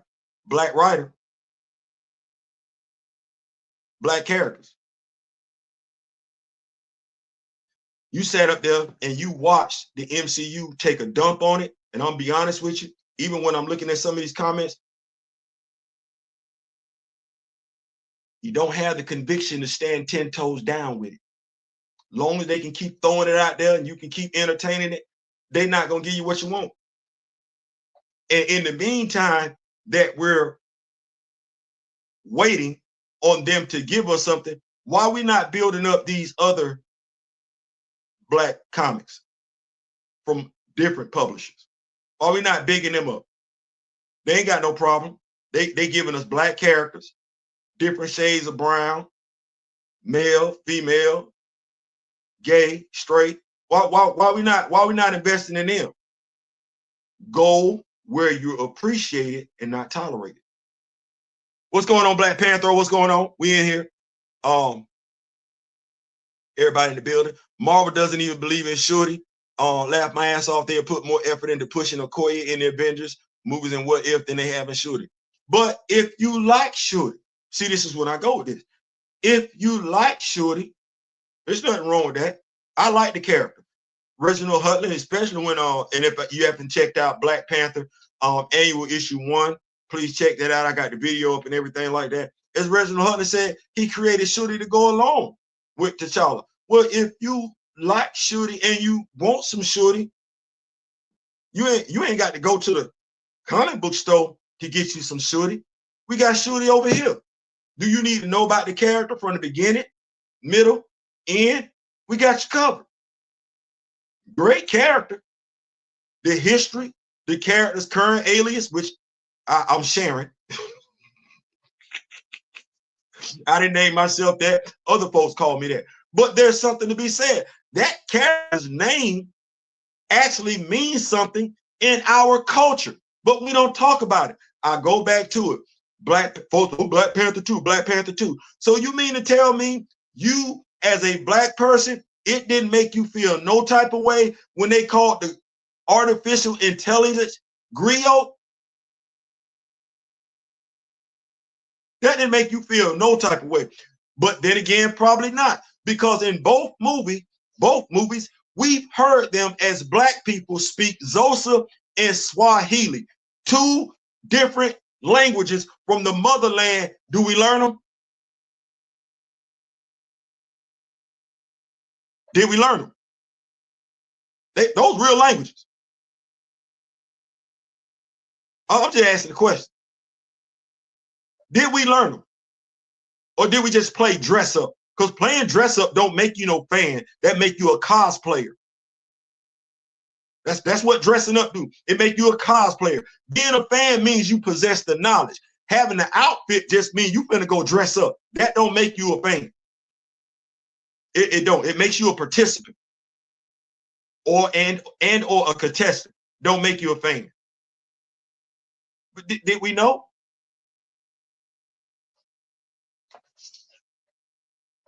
We got Shorty over here, the griot action figure. How many people, aside from Mr. Smith, who's a male, who else gave a damn about griot Shorty? That they would put the action figure out there for our girls. Wait, I'll hold on. Who told our girls that they could even be athletes and smart? It's either be Okoye or be Shorty. You can't be both. Why not? Why you can't be both? Why we finna sit up here and say, oh, they gotta fight again, they gotta fight again. Okay, well, we just had T'Chaka, Dirt Nap in Jobu, right? We just had T'Challa, Dirt Nap, Eric. Are we really sitting up here at the end of Black Panther 3? I'm gonna say at the end of Black Panther 2, talking about Okoye giving Shorty a dirt nap? Why do we keep going for this incessant, constant infighting? What for? Who is that for? Or Okoye can't be good as the general? She gotta be the Black Panther?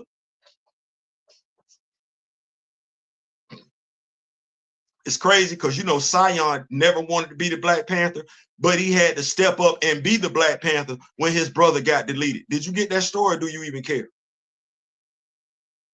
As a Black Panther fan, that story don't mean something to you. You don't want to see the uncle teaching the children, all three of them, how to be leaders, teaching all three of them how to be students, teaching all three of them how to be fighters. You teaching all three of them how you don't want that story? Because that matters to a Black Panther fan. I got R2D2, Star Wars. I expect Worf to look a certain type of way. I got Jordy with the glasses and everything like that. So I'm expecting certain stuff. Why I can't expect certain stuff with Black Panther? Right, keep going. They lost money like a mofo. American sisters aren't locking into Shorty. Had you invested that effort into a Monica Rambeau series, you would have gotten the engagement you were looking for. We had Tiana Paris, right? Introduced the character, first Captain Marvel movie, right? Why we didn't care about, and this still bothers me to this day, because if you let somebody take an inch, you never know how long you letting them go. How long, if what we say, you give somebody a rope, they want to be a cowboy. You give them an inch, they want to take a yard. Did we lock in when Frank was missing in the first Captain Marvel movie? Now that's Monica's lore. That's Monica's legacy. She comes from a complete home. She's not coming from a single parent home. She's not living with her uncle. She ain't living with her aunt. She ain't staying with her grandparents. No, she comes from a mama and daddy. Why was that story not important in 20 when it came out? Who said something? Well, if you let them disrespect the Black family like that, what makes you think they won't take it a step farther? They did. Monica showed up in WandaVision. Where was Frank? And we sat up here and act like Frank didn't matter. If Frank don't matter, then to a degree, they're telling you Monica don't matter. No difference than them telling you if Sion don't matter, then to a degree, T'Challa don't matter. You give somebody an inch, they will take a yard. Where was the Mason-Dixon line at for that one? Okay, you sat up there. Frank didn't show up in Captain Marvel. They gave you some lame behind excuse in regards to WandaVision. And then what did they do? Regardless of what folks tried to tell you, we waved the red flag way before that damn movie came out, just for them to stick Monica someplace where they ain't even talking about coming back. Whose fault was that? Who called it out? Was it the social media influencer, or was it the comic book fan? Because see, the comic book fan cares. See what I'm saying? See, the comic book fan cares about the details. The comic book fan is going to tell you that ain't right. Thus, you as the general audience will know what to look for. Well, as a Black person, as a Black man, at what point did a black father not matter?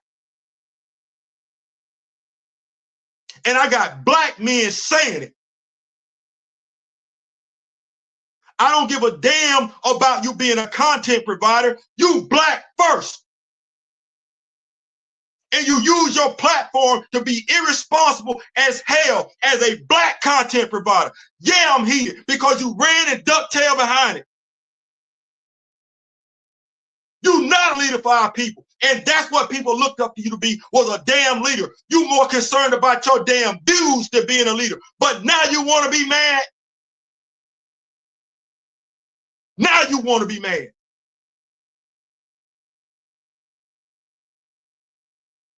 It ain't even about black folks listening to you at this particular point in time. It ain't even about folks that want to click up with you listening to you. It's about how serious do Marvel take y'all when y'all doing crap like this? You're the face of the damn movement, and your moves are contradicting the movement. Well, if that's what that is, no differently than I said before when the other dude was compromised. Why should they take y'all seriously when you keep running behind them? There's no way in hell a business model, successful business, take disgruntled people seriously as long as those disgruntled people keep doing business with them. You just talking. I can't believe I'm so mad today. Don't be. Like I said, we got the child at the house.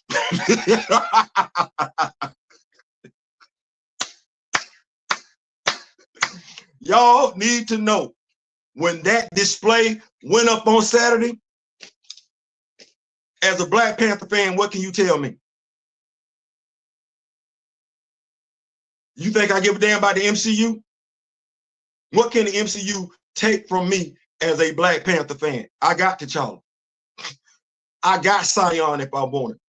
I got the Queen Mother Ramunda, and I didn't need Marvel nor Hasbro Marvel Legends to give me Queen Ramunda. You know who gave me Queen Ramunda? We did. A young black man, college student on the West Coast. We looked out for ourselves. We want it. They not giving it to us. We'll make it ourselves. Think about that. There's a message right there. We want black imagery, black representation. We ain't waiting on them. Waiting on them for what? We didn't wait on them to get our education in regards to HBCUs. We didn't wait on them to set up our own communities, our own towns, Rosewood, Black Wall Street. Hell, we didn't wait on them to set up our own damn comic book company. Please go see Milestone Comics. So why in the hell am I sitting up here talking about right now in 2024, I'm gonna wait on them to do a damn thing when I got access to the same damn thing they do? If you want it though, you gonna have to come get it. And it's free.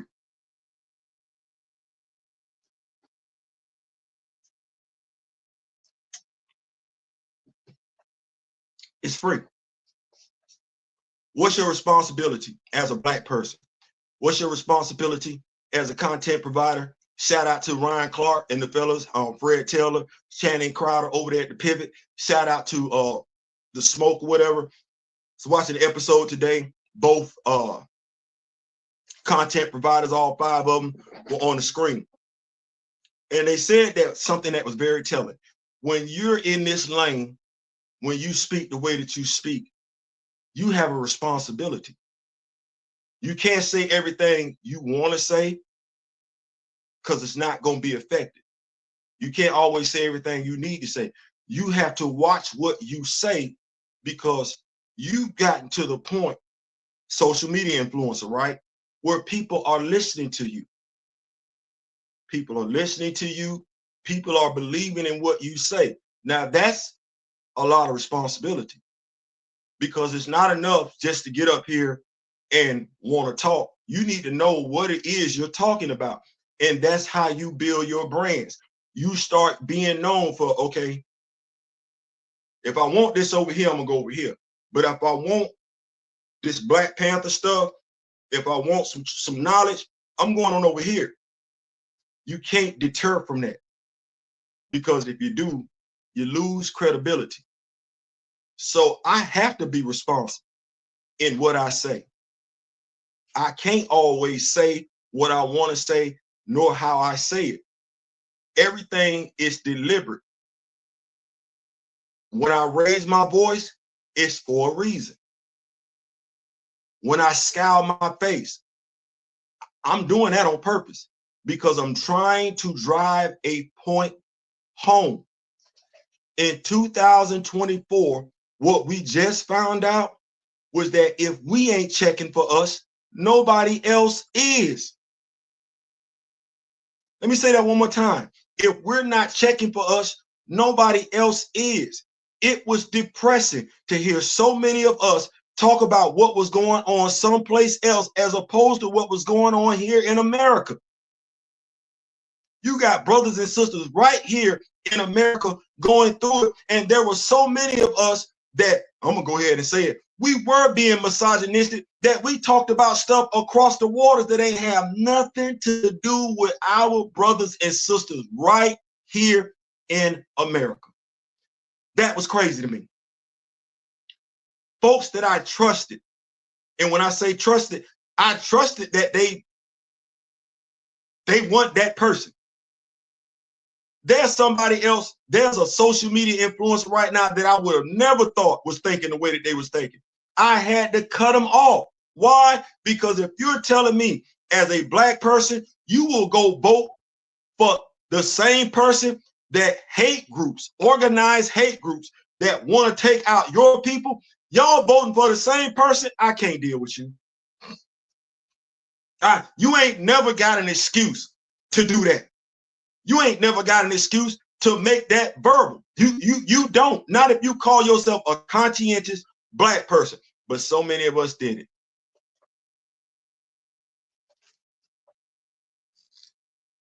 Went against our best interest because of our feelings. That's how we move in regards to Black Panther. We go against our best interest because of our feelings. I feel like I gotta watch this. I want to watch that. I need this to be successful. You know what? I put my faith in God. I don't put my faith in man. If you feel like you need man to be successful, well, man will let you down. If you're your king, you cannot force winner and loser. Shorty ain't going to hit like Storm. MCU tried to make Kara top female hero, and female fans said, nah, we like Wanda. So when we say we can't make females like Shorty, I can't say I agree with that, because have we ever stopped to ask the females what they wanted in regards to Shorty? I don't think we have. I think what we did was we got Shorty, the character, and we did nothing to ingratiate her into the hearts of our children. What is there attractive about Shorty to our girls? I got 4. 2 of them grown. There's nothing Shorty like in either of my children. And I'm going all the way from the 30-year-old to the 12-year-old. They not like Shorty. They athletic. The oldest one was in the Army Reserve, the Army National Guard. That ain't Shorty. She did go to school at FAMU though, so she is smart. The youngest one is in law school. I'm gonna say the 23-year-old is in law school. That's not Shorty. And ain't none of my daughters frail. Who is supposed to relate to this character? So when we say nobody, I don't think we've done enough to make Shorty likable. I can go back to a time when people really weren't checking for Barbara Gordon like that. A strong argument could be made. Wasn't nobody really checking for Barbara Gordon until The Killing Joke.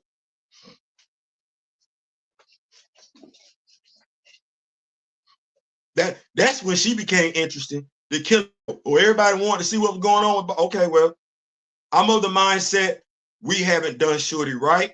If Shorty would have been done more along the lines of the character from the sequel to Coming to America with Eddie Murphy, I think our daughters might have something. Because watch this. Do our daughters see more in common with Bianca Belair and Jade Cargill? Right. Keep the party rolling. The mere fact that you are still a fan is enough to say. I squashed that by giving them respect for Bernie Kosar, Ernest Biner, and Kevin Mack, they usually be impressed when I, damn you. Well, ain't nobody want to see that. But Ernest Biner and Kevin Mack, oh no. And then I feel bad for the fact, you know, the fumble. I don't say that too loud because I know how that feels. Well, I almost knew how that feel when Jerome Bettis fumbled against the Indianapolis Colts, but Ben Roethlisberger did his thing. I would Jacob Fatu a hater over my tribe.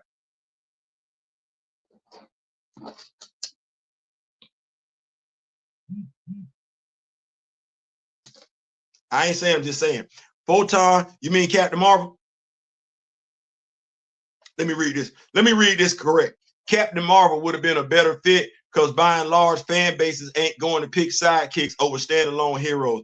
Falcon and Shuri are inheritors, not the original. I had to change that to Captain Marvel. I know folks feel she does have memorable stories. If you telling me her origin story in Giant Size and Annual Spider-Man ain't relevant, if you telling me her run as Captain Marvel with the Avengers ain't relevant, you told me everything I need to hear about your opinion as a comic book fan. That said, she's the first female Captain Marvel to me. I refuse to call her Photon. As the woman said in Dr. Eve Ewing's run, sweetie, I know you as Captain Marvel. To me, you're going to always be Captain Marvel. Thank you, Dr. Eve Ewing, for that. What's going on? I teared up when Sam said, yeah, man, listen, you saw my voice got shaky. You saw my voice got shaky. Like, I ain't finna act like that. That moved me. I got moved when Angela Bassett made her speech. I was like, that's what's up right there. When she said, have I not given you everything? And that ain't, she said, haven't I not given you everything? I didn't even know it was that many syllables in the word everything. I just say everything. She said everything. She said all them syllables. She touched my spirit, touched my heart. What's going on? Jadis, even feminists don't like pandering feminist tropes because they are social justice war BS designed to antagonize rather than tell a good story. I ain't saying, I'm just saying. D. Steezel is in the building. Chris Claremont turned X-Men to a household name. Listen, I'm so glad you said that because I made it a point to want to say something. Who remember the X-Men back in the day? The first five. The first five. When nobody's checking for the X-Men back in the day when Cyclops when they had on them blue and yellow costume. I was. The dude wore glasses. But some of y'all don't even know who the first five were. And you thank the movies for that. But now, if you're an X-Men fan, you do know who the first five was. And you done went back and got them stories. You can tell folks stories about Dr. Carl Lycos that MCU, Fox Studio fans don't know. You can't. You can go tell them stories about the Vanisher. They don't, which actually showed up in the Krakoan age. They don't know. You can go tell them stories about Mimic. They don't know. They don't even know Mimic been a leader of the X-Men. You say Mimic, they gonna think Morph.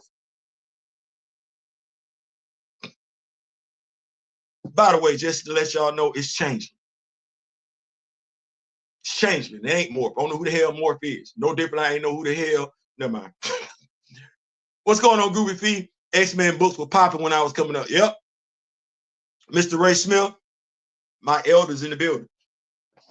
Y'all got to give it. Listen, okay. That's my goal one day. I want to be like Mr. Smith when I grow up. That's what that is. Michael B. had to play Johnny Storm before he could be Killmonger, same way Chris Evans had to be Johnny before he could be Cap.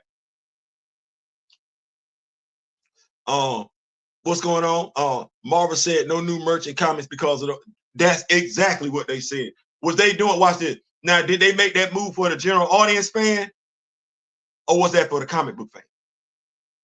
Because the general audience fan ain't going to the comic book store. So they don't even know that took place. Do they, Steve? No, it was Marvel Comics taking into consideration the comic book fan. They ain't give a damn about the general audience. They said, oh, no. Oh, no. Oh, no. Because see, this will kill the whole IP right here. The comic book fan will kill the IP. Not the general audience fan. General audience fan can't do nothing. It's the comic book fan that will delete the IP. They knew it and they said, we can't even risk that. Marvel Comics low-key tried to place X-Men. Yep, sure did. And if you were following it, if you were following the MCU, you knew that's what was going on. That's the whole reason why we got that lane behind Inhuman show on ABC. You keeping up with the comics, you were keeping up with comic book news, you knew exactly what that was. Marvel Studios didn't have rights to the X-Men. They didn't want to big up the X-Men. They didn't have rights to the Fantastic Four. They didn't want to big up them either. Oh, well, let's bring in the Inhumans. They like the mutant. No, they're not. No, they're not. No, we don't like them like that. We never have liked them like that. You bring us the Inhumans, that's a side dish. The main dish is the Fantastic Four or the X-Men. The Inhumans, the Eternals, that's a side dish. That's not a main dish. You bring them, you got to have the main dish right there. Don't bring me just them. Okay. Good points. Real fans know it. What's going on, Arts? Know a good adaptation from a subpar good try. It's obviously, now that you bring it up, got to pass the vibe test. I be trying, folks be, man, I appreciate you showing up. It got sold to me, ARCs 4, that people kept using little fancy words and everything. I'm like, bro, stop. You think one of us is dumb, and then you thinking one of us is dumb, you finna make both of us look dumb because you finna have a conversation with me you don't even need to have. You don't. I swear, folks act like when they talk to you, they act like it's you've only seen one movie. Like you new to movies. Like there ain't no way you've been around for an extended period of time to see how stuff move and how stuff operate. No, you brand new. You be like, no, you brand new, but you got your feelings involved though. I ain't got my feelings involved. Just sitting back looking at this. Prime example. Feelings being involved. Folks justifying why they couldn't recast T'Challa, but being quiet in regards to Thunderbolt Ross. Now, it's one thing for the studio to get down like that. It's one thing for the folks that's under contract to get down like that. I don't understand why so-called cognizant, intelligent Black folks think like that. No, the actor passed. They hadn't started shooting yet. There is a female character sitting right there that could replace the male character. You want me to tell you how they took a dump on Black folks? How Kevin Feige literally gave Black folks his behind the kiss? Not only did he not offer up an explanation as to why they were recasting Harrison Ford, Liv Tyler, Betty Ross is in this movie. If that ain't a thought, if that ain't a finger, I don't know what is. I'm gonna wash your face with it. He could have did that with Black Panther, chose not to. And you can't, there's so many of us Black that can't wait to offer up an excuse. I'm sitting up there like this. So you're not gonna go with the Paul Walker. You're not gonna go with the Christopher Reeve. And you're not gonna say nothing about William Hurt, Harrison Ford, and Liv Tyler. And you Black. You pro-Black. And you a Black comic book fan. Like you saying all that. I'm pro-Black, I'm Black comic book. You said, no, you an MCU fan. Say that. That's what that is. Don't say you a comic book fan. Don't tell nobody else that lie. And don't put Black out there first. No, first and foremost, you're an MCU fan. Because you will do what folks under contract with the MCU will do. You will lie. You will help the MCU misappropriate your culture and then turn around and complain about it with a straight face. Boy, look. That was Ike being his petty racist behind. See, it is funny how much Kevin seems to hate the Inhumans. I Black Bolt did get darn dirty. T'Challa's comic backstory is mostly the same with some timeline adjustment. That's about it. I don't believe that many of us know it though, Steve. I don't. SJF Feige absolutely hates Inhumans. It's the first film he scrapped. I don't know why he gave us Eternals. Alpha Flight. What was wrong with the Alpha? We talk about DEI, diverse, equity, inclusion. What was wrong with Alpha Flight? I've been asking that question since Nate Moore announced he wanted to do an Eternals movie. Nobody gives two damn about the Eternals. Why didn't you use Alpha Flight? You could have changed up the mutant stuff. I know you ain't got access to the mutant stuff, but I literally got Indians, Eskimos, black folk, white folk. I think I eat mirror. I think I even got a damn alien. Like, I had it. I got folks that's got issues. Yeah. The sister, she got a split personality. Her brother, he gay, but he's a world-class skier. Like, he a physical. He ain't that dude where you, no, Jean-Claude to put hands on you. I like that about that character, that you will look at him and think, no, he about that life. I like that. I like me somebody that's about that life. Why not use him? Who that wouldn't have did wonders for? So you mean tell me you'd have had the LGBTQ community represented, and the dude that represents them whoops ass. And he's protected over his sister that's low-key bipolar. Well, we got people dealing with that in real life. Oh, why they deal with that? Then we got Walter Lankowski, Sasquatch. This is another Hulk. We don't low-key want to tell this story. And he's in love with the girl. What about Mira? She was married to Namor. That's a lot of storytelling right there. Or when she turned into Leviathan, because we got Monica Rambeau sitting right there. We ain't want to use that story. Yeah, her and Mira done got into it. This comic book now. You a comic book fan. You sit there like, oh yeah, I got this right here. I got Pup. I know he can't be as short as they were, but we couldn't have got a stocky person to play Pup.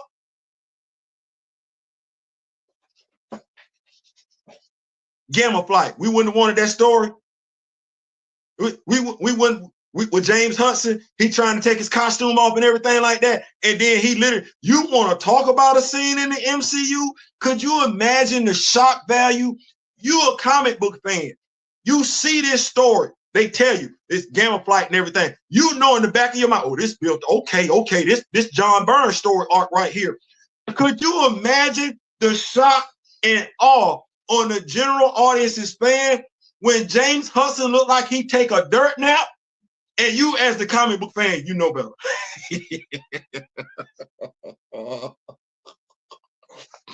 Could you imagine? Man, that would have hit. But what we say, well, I ain't really read comic books till I got into my early years. I was a Star Wars, Indiana Jones fan. We don't like hiring comic book fans. Comic book fans, that send off a red flag to us. So it's not a source of knowledge, it's a red flag. So y'all listening to these stories that I'm telling y'all, that ain't piquing y'all interest at all? Okay. Hit them lights. Please, thank you, and please. Please, thank you, please. Connoisseurs, triple salute in the building. We in here. T'Challa's a part of Black history and it's treated as if that does not matter. And Negroes defend this disrespect of his legacy. Listen, let me tell you about that. You know how we got this song out, you got to walk it like you talk it. Walk it like I talk it. What? Walk it? Okay. You got that Black Panther avatar. If you got that Black Panther avatar, I'm expecting you to talk and conduct yourself a certain type of way. When you don't, it says a lot. Because when you put the avatar, when you use the avatar, it's supposed to be something that you like, right? And that thing that you like is supposed to represent you. Well, how is Black Panther T'Challa represent you when you calling your sisters and brothers the N-word? How is Chadwick Boseman being who you look up to, and that's how you degrade your fellow brothers and sisters? What about him made you feel like that's what he would do? I'm just asking the question. Anytime we put certain stuff, do we not know what we're doing, or do we not care? Because how seriously do you expect somebody to take you when you got that as your avatar and you act like anything else but? Just ask the question. Niche takes on a widespread popular IPs will yield backlash from niche takes on widespread popular IPs will yield backlash from general. Man, I think folks just like to use the word of the day. I think that's what it is. They gas themselves up to be wrong is the craziest thing to me. Listen, I don't mean understand. That's what I said. I got Black Panther at home. I'm at a place of how can I put it? I feel good. I don't even know what to tell y'all. If y'all saw that video that I did in regards to setting up my own, I feel good. I feel accomplished. That was a 5-6 year odyssey. Shout out once again to Artman Customs for getting me the Queen Mother Ramona head sculpt. I'm good. I'm good. The only thing else that would probably make me feel good is if I could collect me some historical Black action figures, like get me a Harriet Tubman and everything like that. Yeah, but I'm good. I'm good. The knowledge, you not gonna give it. It's gonna be BS when you give it to me on the big screen. It's gonna be flawed, and you're gonna have folks walking around here with a effed up impression of my stuff. I ain't got to do that. I got it right here. I can interact with Black Panther fans. We can talk about Black Panther stories. We can talk about the surrounding Black Panther characters. That moved the needle to me. All this other stuff, and when I say all this other stuff, complaining ain't ever solved anything. The squeakiest wheel gets the grease, but you know, folks also will learn to tune you out. I know I'm mad because Marvel Studios is giving Ryan Coogler another chance writing the script for Black Panther instead of allowing Christopher Priest a chance writing the script. That's our fault. I'm gonna say that's our fault. That's our fault because we continue to entertain Marvel. We continue to promote their product. That hard line has not been drawn in the sand. And when you look at big businesses, big corporations, that line got to be told. The NFL is a multi-billion-dollar business. If the majority of the players are not walking in lockstep, they don't give two damns about the players going on strike. And you've even seen them when they did not give damns. Because what did they do? Hire other people. It took fans working in conjunction with the players to let them know, the owners, we don't care about football until you bring the players back. You can put this crap out there. You can pay all this money out here all you want to. We're not watching it. We're not watching it because that's not football. Now, mind you, it was some Black people that did that. So what's the difference? Why Black folks can do it by this, which ain't woke? But this over here, that's woke. Why we sleep? I came up on both Eastern anime film and American entertainment. I did too. Here we come. Here comes Speed Racer. Yeah. Battle of the Planets. I ain't mad. I ain't mad at all. I feel you on that bit up. Juju a real one. Man, look. General Ross sure looks like a co-lead instead of a supporting character in that latest Cap trailer. And the very reason why they recast hurt Ross with Harrison Ford and you.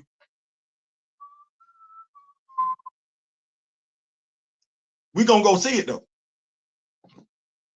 See that? See, that's the whole thing. It's the difference in how I talk about it. We talking about it. We sharing video clips, trailers, and everything like that. That's what we doing. And Marvel sitting over there. Why we gonna sit up here and we can act like Elon Musk got access to do this, that, and the third, but then we want to act like Marvel not doing that? If you're gonna put a piece of tape over the eye thing on your laptop because you feel like you being watched and everything like that, What make you think Marvel ain't sitting up there paying attention to all the stuff we be putting on social media? Okay, I don't be crazy. You sitting over there reviewing it, previewing it, talking about it, everything like that. Marvel sitting up there like, yeah, appreciate it. Here we go. Let me put it like this so you understand.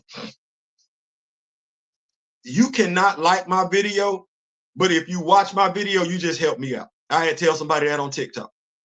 You cannot like my video. You leave a comment, you just help me out. You could not like my video. Share the video. You just help me out. So even though you don't like me, when what you should have did was not even acknowledge my presence, what you did was announce my presence to the world. You just helped me, because not everybody you show my stuff to is going to feel the same way you do. Not everybody you tell about my stuff is going to feel the same way you do. No, if you don't like it, you're going to wind up showing it to somebody that does. It might be 1 out of 5, 1 out of 10. Everybody not going to dislike it. Well, you going up against the MCU. Kevin Feige can do no wrong. Hell, it's folks that do what? They believe in Kevin more than they believe in Derek. They will latch onto every word Kevin Feige says about Black characters than any syllable, letter Kevin mentions about his brother Chadwick. Think about that for a second. Think about that. Stop riding with the monger.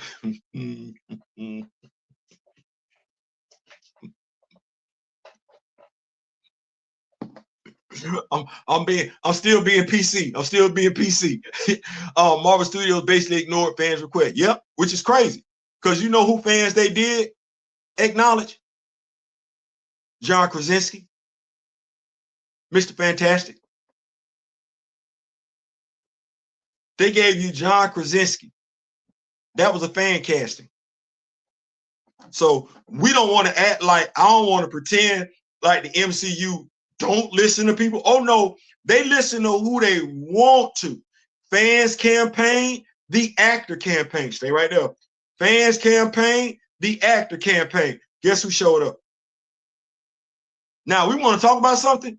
Even though we got John Krasinski for a little bit, when old boy show up in the Fantastic Four movie, when we talk about, you know, how folks talking about, oh, nobody could play the role like Chadwick did. Who we think they're going to compare him to?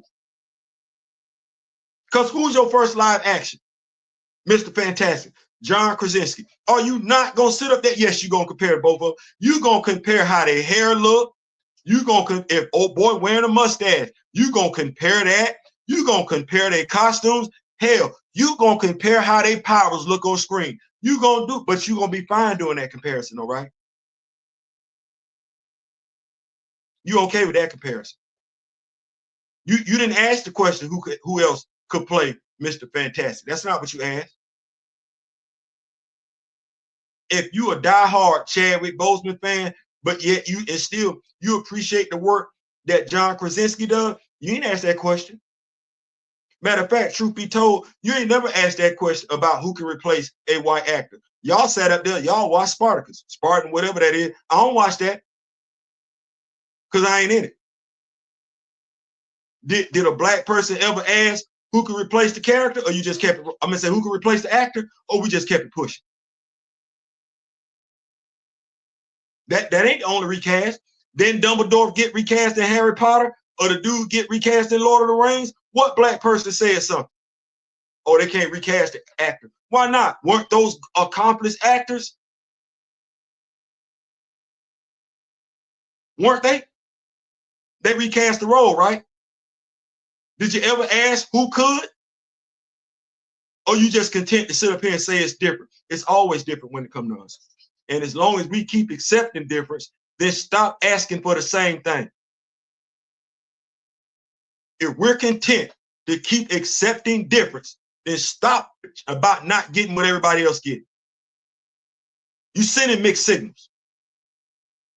Art may cannot agree. I think whatever identity a right may claim, if they're a long-term fan, respect and produce simply good work. That's it.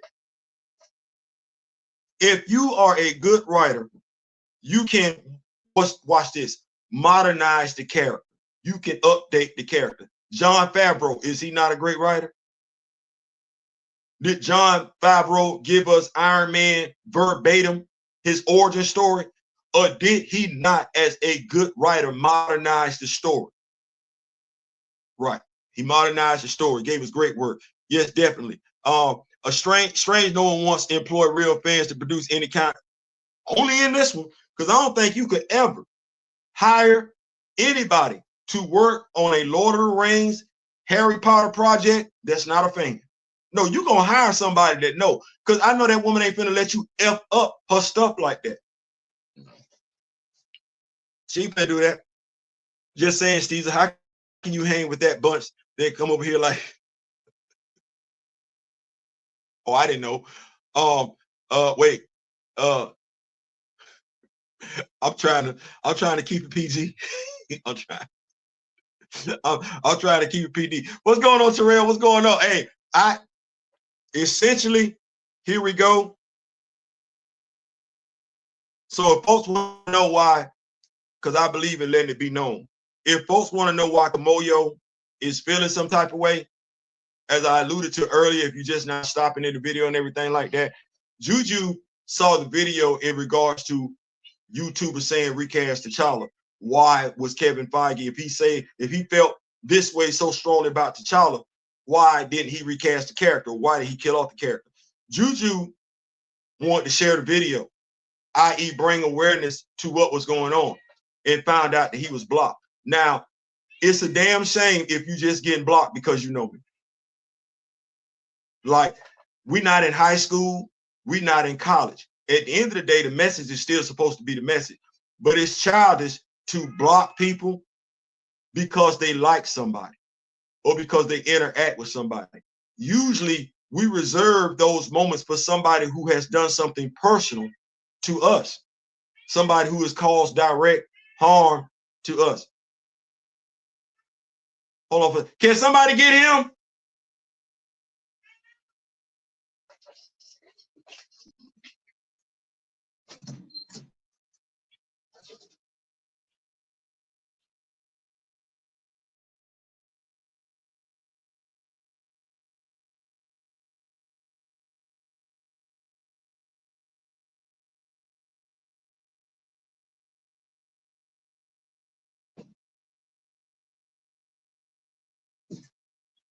My apologies. The wife then went to the store. I'm the only one here, and my Bass and my representative of Bass wants all the attention in the house. I'm sorry. So we had to make it do what it do. Make sure because he will come to the door. Look at these elections. The folks don't even like each other, but look how they can.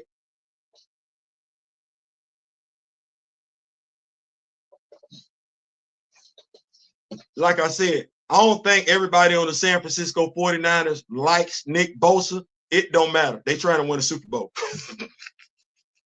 What's going on, Mr. Walker? What's going on, Big Rashad? What's going on? When all them flew over the glaze, I'm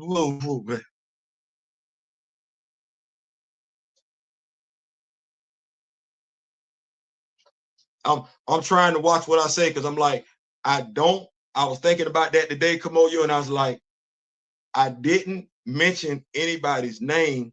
I asked, what could we do to come together? That's what I asked. I wasn't even the one that was the first one to say anything about folks doing what they did. Folks did immediate reaction videos, and other people snapped. I saw it. I saw folks snapping. I was disappointed. It's crazy. I was disappointed, but I wanted to know, what could we do? If you came to the video that live that Saturday, you heard me ask, what could we do? I didn't ask what they could do. I didn't ask what I could do. Low key, I lumped myself in with them because we were supposed to all be fighting for the same thing. So I asked, what could we do? And in me saying, what could we do? Folks got in their feelings, which this tells me a whole lot in and of itself. But you can't get mad because We're holding one another to a certain standard. That's what that's supposed to be. We're Black content creators. And if we start talking like we're Black content creators, vice content creators who happen to be Black, we're supposed to hold one another accountable. If you don't want to be held accountable, you're saying a lot. And if you feel like you're beyond a reproach, if I go based on what I got going on right now in the way I present myself, if someone follows me, subscribes to me, rocks with me, whatever word we want to use, they have a right to tell me, Theo, I'm disappointed in you, big dog. They got a right to say that. Mad at, but I'm disappointed in you. Okay, well, what did I do that disappointed you? I want to know. Well, hey, bop, bop, bop, bop, bop, bop. D-Real got blocked. My brother got kicked to the curb just for wanting to set up a peace treaty. Do you know how? And somebody went and did not a reaction video, a video to troll 72 hours later. What about any of that comes across as being a stand-up individual? No, what men are supposed to do when they have a disagreement, they're supposed to chop that thing up. Sometimes you need a moderator. Okay, D-Real wanted to play moderator. He got excommunicated.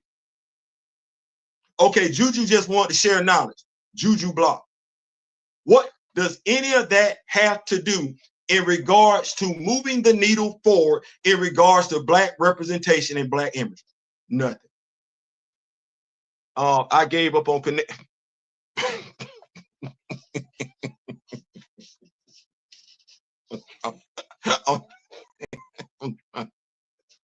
I feel I'm just saying, because hey,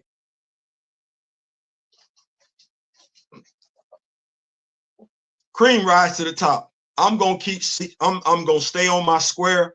I'm not gonna move. If you said or done something for folks to come for your head, what I used to do was try my best to persuade people not to do it. Well, I'm like this. If you want to upset me, you can do whatever you want to do to me. I don't care. But if you go after somebody I care about, I don't care no more. Well, D-Real did nothing. Folks want to be mad at me all day long. D-Real did nothing. Juju did nothing.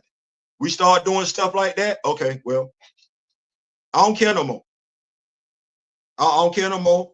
At the end of the day, I did not get into this to necessarily be liked. It would be nice, but I understand people are going to dislike you whether you want them to or not. I got into this Black representation, Black imagery. I got into this because what Chadwick Boseman said at that Howard commencement speech meant everything to me. I've seen it too much. I want what they got. The difference is I'm not going to beg them for it no more. I'll refuse to beg them for anything they got anymore. Using his death to put money in their pockets, I will never forgive them for that one. So folks can talk about Recast T'Challa all day long. Oh no, I'm pissed about that all the way because they used his death to push a narrative to further divide me and my people when we didn't need that. We used his death to justify dividing Black men, Black women. No, I'm not cool with that. And before I accept anything from Marvel, Kevin Feige, Nate Moore, and Ryan Coogler, and John Ridley got to have a conversation with me first. Not with Jamel Hill. And yes, Anthony Mackie got to be a part of that conversation too. I need all that because when it comes to my imagery, my representation, I'm not playing with it. It ain't convenient. Oh no, I mean something about that. And when you step to it and you step to it incorrectly, I need to handle that business. So no, I'm not doing that. I'm not doing that. Can someone give me a reason why I want to make?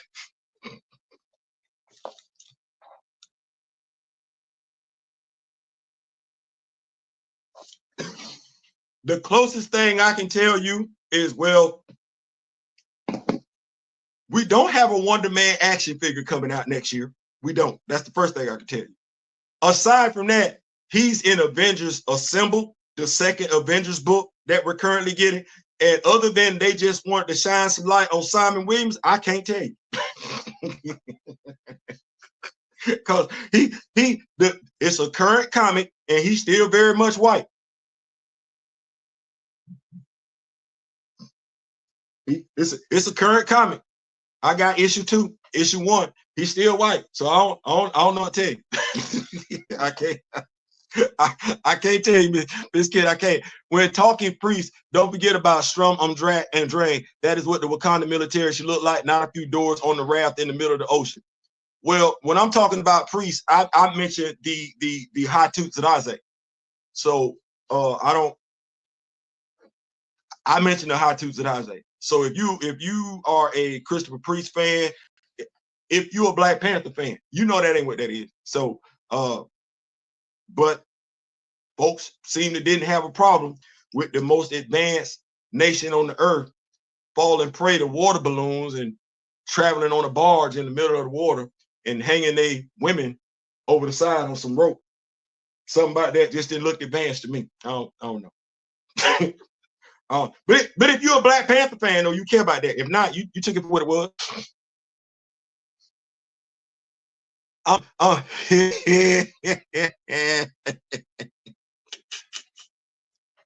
Y'all like, Theo, why? Because y'all see it. I ain't got to say nothing. I ain't got to point that out. Y'all see them notes he leaving in there. Y'all reading the messages just like I am. It's just the MCU, bro. Big Big Andre, what's going on? What's going on? Look, I got the doors at the house. That's what my brother Flash by Night Marvel would say. I got the doors at the house. I don't need the MCU for nothing.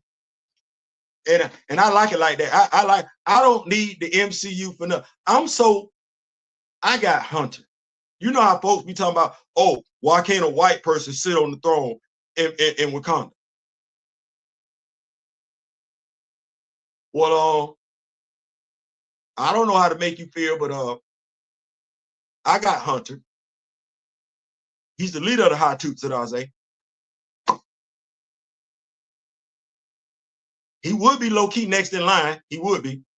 Because he's older than T'Challa. It would literally have to be something happened to T'Challa and Shuri, and then it would fall to Hunter. But that possibility is there. Don't ask me why it can't be a white man sitting on the throne in Wakanda. Ask Marvel why they ain't gave you Hunter. If you want white representation in Wakanda, it's right there. Ask them why they ain't gave you Hunter. Ask them what's going on with Horatio Walters. Don't ask me. Cause I got Hunter. Mr. Smith got Hunter and Horatio. So even in our Black Panther diorama display, we got white representation, figuratively and literally. So we Black Panther fans, though. See how that go? We Black Panther fans. We Black Panther fans. So we know who Hunter is. May Kent is fake representation for white women. Look here.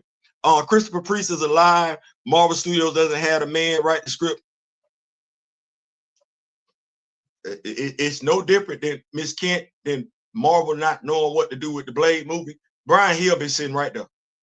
Now, if you're not a comic book fan, you don't know the work that Brian Hill then put in regards to Blade. You don't know. You subject to not care. But now here's the thing.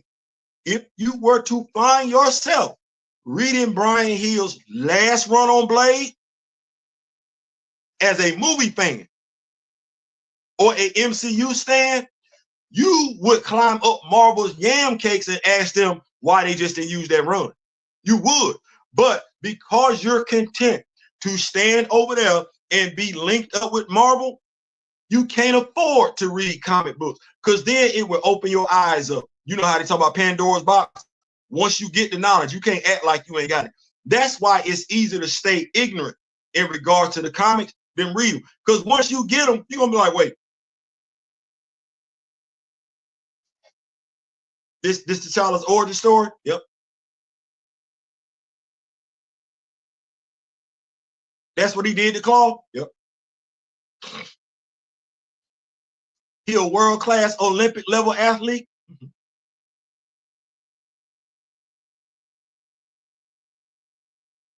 He done went to all the best schools, and this dude was a straight A student.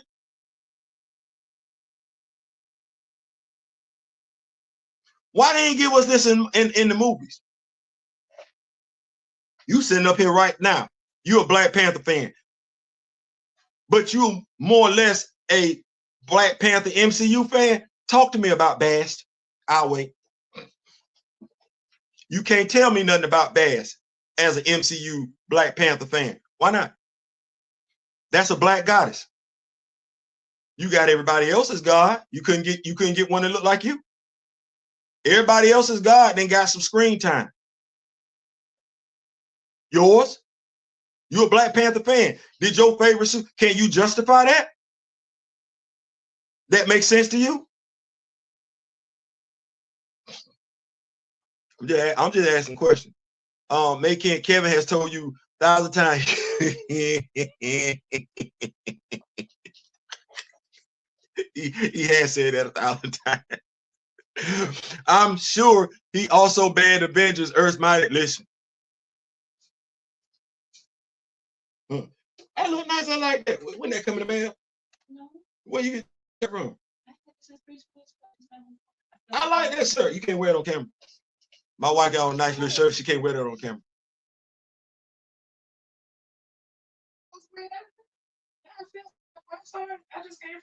You know what? I might be. You know what? Never mind. Never mind. Never mind. No. Oh, daughter doing homework, and this is a family fair over here and everything like that. I don't. This.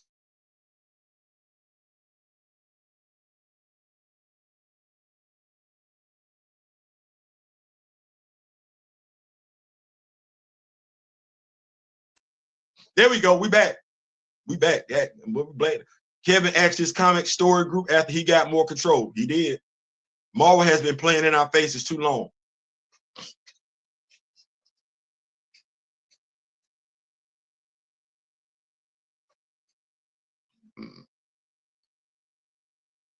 Too long.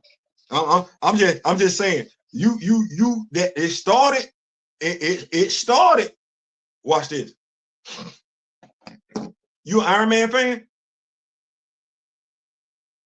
You know how we got all this colorism going on right now in regards to Aaron Pierre playing John Stewart? Why we didn't say that Terrence Howard was too light to play James Rhodes? He was. Where was Terrence Howard's natural?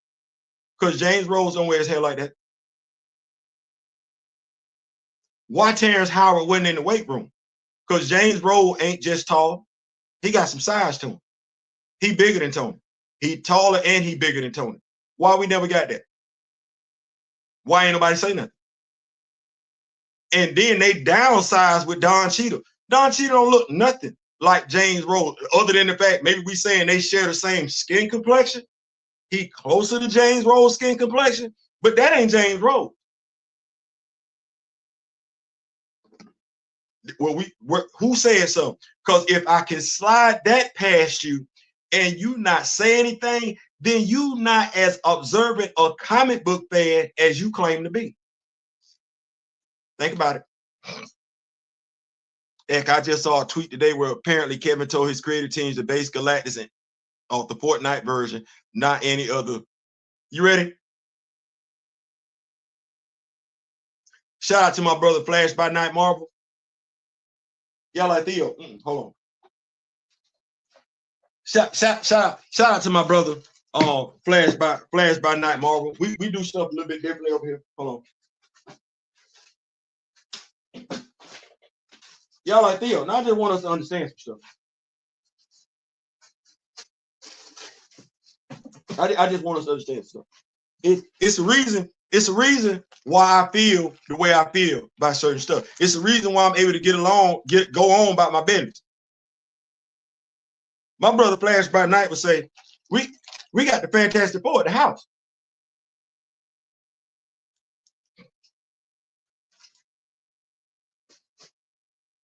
I don't know what y'all want me to do with that. We got the Fantastic Four at the house. We do. So somebody say something about Secret Invasion. So, somebody say something about Secret Invasion. Because we got scrolls at the house. Like we don't. I don't necessarily. I'm like your boy from the Five Heartbeats. I'm like Eddie Kane. I'm like Eddie Kane Jr. from the Five Heartbeats. If we're not gonna do it right, then let's just not do it at all. Not like this. I wish raindrop would fall. Let it rain on me, baby. And we're not gonna do it now. Marvel Comics source material is good enough for Fortnite, but not actually. Make it make sense. Make it make sense. Andre disrespect the party rolling. Banning emergency is a crime against fandom. Boy, look. I don't know. Zemo should have had a reason to wear his mask. Don't know why. Great writing. We sit up here and we watch the movie. Well, we know T'Challa took Zemo's arm. He maimed it. That's Sonic cannon. Okay. Well, we sat up here in Avengers Age of Ultron, the live action movie, where all say he got branded for stealing some vibranium. Okay, well, if you got branded for stealing vibranium, why did nothing happen to Zemo? T'Challa maiming Zemo across the face would have honored the source material because now he would have to wear his mask. See, that's not one-to-one though, right? But it still honors the source material. Modernization, adaptation. Folks act like because you're a comic book fan, and that's all it is an act. You don't know how to do that. No, that's just to disenfranchise us as comic book fans. That's what that is. Y'all like that? Y'all like I said that? Disenfranchise. If you keep engaging in MCU BS, you don't mean it when you say recast T'Challa. You are just doing it to be trendy and cool. It's cosplaying. Watch this, Kamoyo. I go you one better. You may feel like you mean it. They don't. And your enemy is the one who needs to fear you. You can say whatever, but your enemy, the person you're opposing, they need to understand your message clearly. And if your message ain't clear to the people you support, well, it's not going to be clear to the people you oppose. And they're going to take advantage of it. And our last presidential election should be clear-cut evidence of how if you ain't united where you need to be, they will divide you where they want you to be. I ain't saying, I'm just saying. When even keep Zemo alive, it's not like the MCU wants to use him. I don't know how that happened.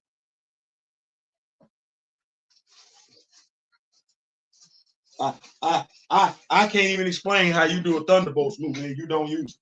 But then again, I ain't got to explain that. And do you know why? I'm not a Thunderbolts fan. I ain't even got to have this conversation. See, I stay in my lane. I like the Thunderbolts, but I'm not a Thunderbolt fan. I like the Fantastic Four.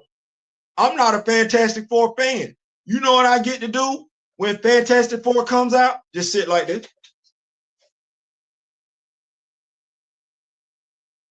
This ain't my fight. This ain't my fight. I ain't got nothing to do with it. When they sat up there and they said, oh, we're going to have a female Silver Surfer. All I did was look at the Fantastic Four fans like this. Y'all good with that? Because I'm not going to disrespect another fandom. They got a right to feel how they feel. If they like it, I love it. If they don't like it, well, they are the fan group. They the fan group and they knowledgeable. That's why when folks talk about Star Wars, I don't get involved in Star Wars conversation. I'm not a Star Wars fan. What I'm finna say? Like I said, I know what I don't know. I know what I don't know, and I don't know enough to get involved in a Star Wars conversation. So when they get going back and forth, I sit there like this.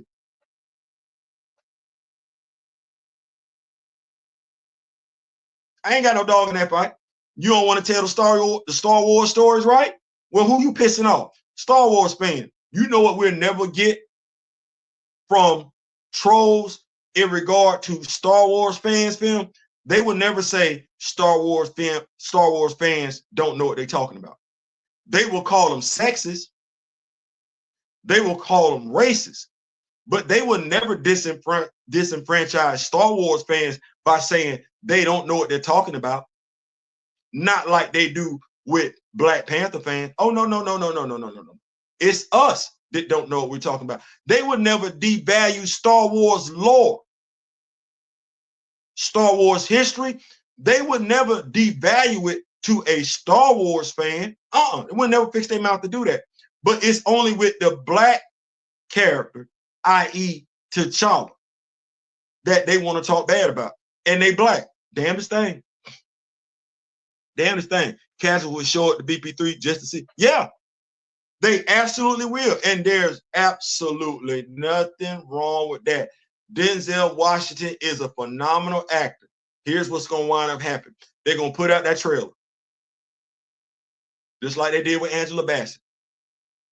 It's going to have a nice soundtrack to it. Just like that one did. You're going to see Denzel Washington say or do some stuff. Just like you did in Black Panther 2. The problem is this. That plot going to leak. That plot going to leak, and you know it is. Whether you go find it or whether I go find it and we talk about it, that plot going to leak. That movie not going to make sense. I don't have any confidence in that movie whatsoever because there's been nothing before then that gives me confidence that the person in charge knows or cares about what they're doing in regards to the IP. So this person is going to do whatever they're going to do. Denzel Washington is going to be Denzel Washington. That is what that is. The comic book fan won't care. The comic book fan has seen Denzel Washington. So that's not going to be their first time seeing Denzel Washington. And they're not going to want to see Denzel Washington do anything that's going to desecrate Wakanda. The casual fan will go, just like the casual fan went to go see Black Panther 2. But if you were the casual fan, you didn't keep going. And you didn't have nobody to talk to. Because your friends that are Black Panther fans didn't want to talk to you about that movie. Your friends who are Black Panther fans, because they were your friends, because they are your friends, didn't disparage you from going, but they're not going to have a conversation with you about it. They told you why. You, as their friend, you want to go see it, so you chose to go see it, but you didn't go back. And you didn't go back. Your significant other didn't go back. Your children didn't go. Hell, if you went to go see it by yourself just to see what it was going to be, you didn't take nobody the second time around because there was no second time around. Well, the casuals will go see Black Panther 3. The comic book fan, not. The question is, are you going to be so damn dismissive and arrogant to not give the comic book fan credit where credit is due? Or is it that you just going to blame the comic book fan when the movie don't do well? Because, see, you blame the comic book fan when the Marvels didn't do well. But it wouldn't have been the comic book fan credit if it would have did well. Because, see, the general audience went to go see the Marvels. That movie didn't do well. The comic book fan stayed home. But you don't want to put no respect on the comic book fan's name. You don't want to cater to the comic book fan. Only in this genre do we refuse to acknowledge the fan base and make excuses for it. Well, that rooster coming home to roost. Yeah, most video games get it right. Take repeat business to get over 1 billion. Denzel can bail them out opening weekend, but him playing some OC or achievement ain't going to. Nope, he ain't. He ain't. Not at all. Andre Casuals didn't save Wakanda forever. You can't tell them that. You can't tell them that because I asked the question, why you didn't go back? If the general audience don't give a damn about the comic books, right, then the general audience does not know that what they're getting is either from the comics or not from the comics. So what would make the general audience not like it?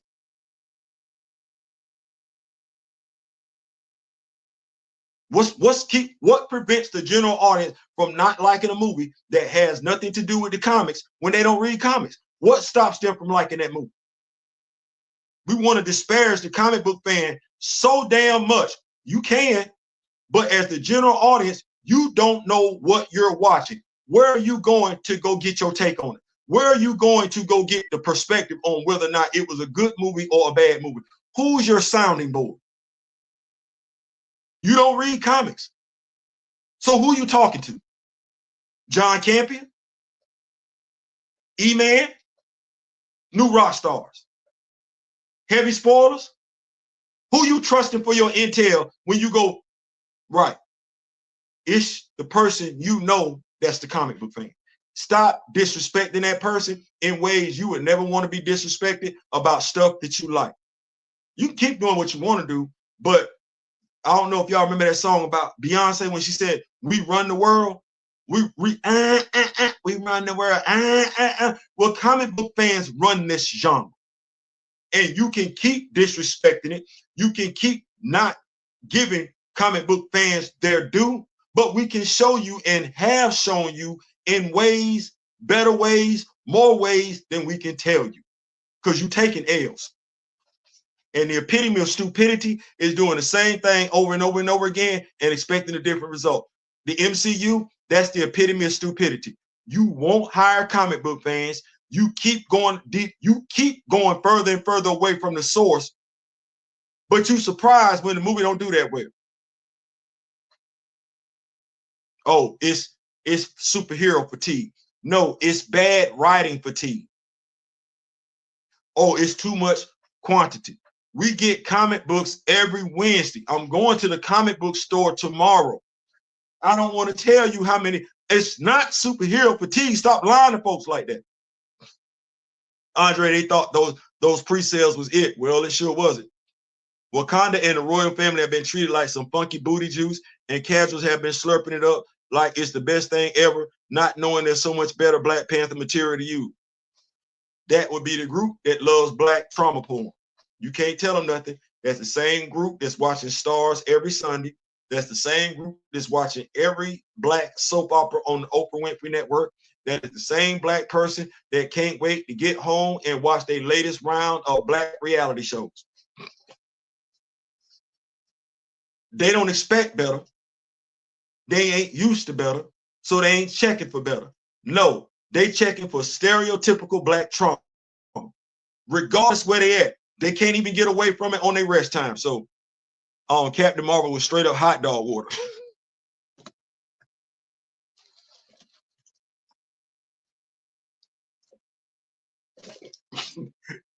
I'm laughing because we've all seen hot dog water.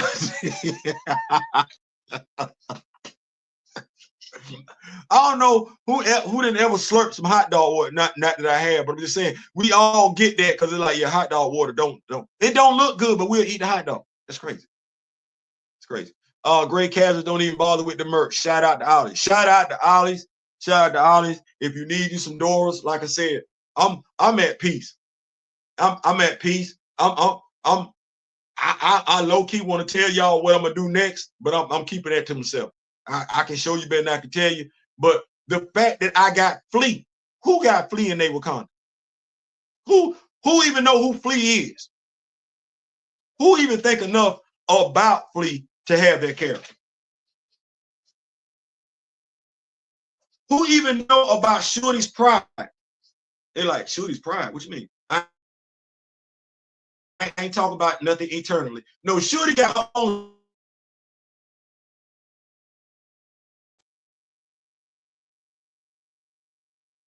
See that be the stuff that I be thinking about right there. I be wanting to bring these characters to light so we can have conversation. We take a huge ish on this, a huge dump on that. But let me say this right here, and I ain't gonna hold y'all too much longer. It say a lot that even in 2024, we can have more conversations with our children about superheroes that don't look like us than those that do. It say a lot in 2024 when we're comfortable doing it. It says a lot in 2024 when we make excuses to do it. You got T'Challa and Aurora.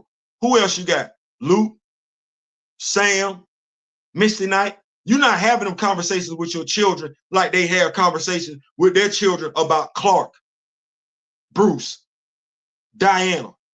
They took Green Arrow and gave him how many seasons? Green Arrow is not a top tier. See what I'm saying? When folks say stuff, you say a lot and you don't know who you be talking to, but you'll bump your gun. When did Oliver Queen become a top tier superhero? He ain't did anything before then to get his own show, nor after then to warrant his own show. No, you can thank the writers and you can thank the actor, but that's not a top tier character. But you watched it though. And you'll make excuses for it. And you will justify it as a black person. But you can't do the same for your own. You know more about Oliver Queen than you know about T'Challa. That's a damn shame. Because while the CW did give it to you, that's Bruce's story. And every comic book fan know that ain't Ollie's story. That's Bruce's story. But what you were too damn lazy to do, and you would rather talk about comic book fans than get up off your ass and read. You would rather be on your smart device and be deliberately stupid with somebody that looks like you than just taking your ass, scrolling on your damn cell phone to Marvel Unlimited to get the damn knowledge for $9.99. You can spend $9.99 on a Happy Meal. You can spend $9.99 on a damn dime bag. But to level up your damn black knowledge, you can't be bought. And you rather sit there and disparage another brother and sister that put the work in so you didn't have to. You would rather disparage them, belittle them, insult them on behalf of $1 billion corporation that has shown you since day one they ain't ever gave two damns about you. Well, that's us in this country. And that's what that is. Because Captain Marvel, the first movie where they really didn't have any good comic material to mine best. Listen, they could have gave us Monica Rambeau's origin story. They could have. They could have told me what was going on. They could have had Nick Fury. She from New Orleans, unlike Sam. Sam from New York. Monica is from New Orleans. They could have gave you easily Monica's origin story, had Nick meet her just like he met Carol, have her come through in the second Avengers movie. Well, Avengers, what the damn thing was? Endgame. They'd have turned their cannons straight towards Monica, and Monica would have came straight through and did exactly what Carol did. Destroyed the whole damn battleship. Except, see, here's the difference with Monica and Carol. Monica ain't gonna sit up there and get into a fist fight with Thanos. She ain't got to, ask Eric.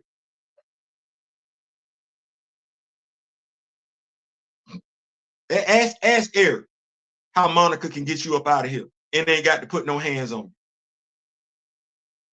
But then we would get a strong black female, right? We didn't want that. Actually, it turned Wakanda forever ways. Listen, I got to get that. Never mind, I'm talking too much. Made fast, heavy set. He was young, absolutely. They followed writer Kelly Sue DeConnick's whack rebooted run 2012. The previous Brian Reed run was good to me. Okay, that's what's up. Brian Reed's Miss Marvel run was pre-MCU synergy. Comic. Yes, we gonna make that. Yeah, way back in the 80s. Yep.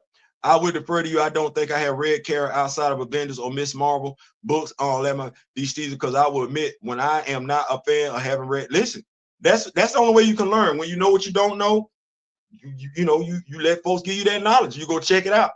Check out Brian Reed's run if you can. It's post House of M era. Okay. Carol's whole history is explored in that run. All right. Well, there you go. That's a comic book fan. If you like Carol Danvers, he's telling you where to go to get these stories. That matters. That matters. Because I'm not a Carol Danvers fan.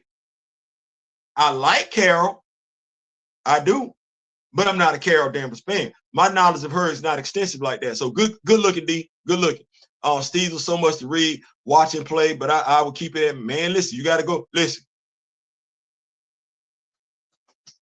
I know it's tough. I know it can be difficult. I know it can be intimidating. Let me just say this. When it comes to readings, Jungle Action, I forget who wrote it and everything like that, but Jungle Action, that's a thick read. That's a thick read. You still got to do it though. You still got to do it though. Movie Carol's a woman doing what she thinks a man would do. Feminism without femininity. Comics Carol was like Xenomorph. Yeah. And mind you, I don't know what they got to doing right now. I do, but it ain't. Yeah. Nobody checking for side characters.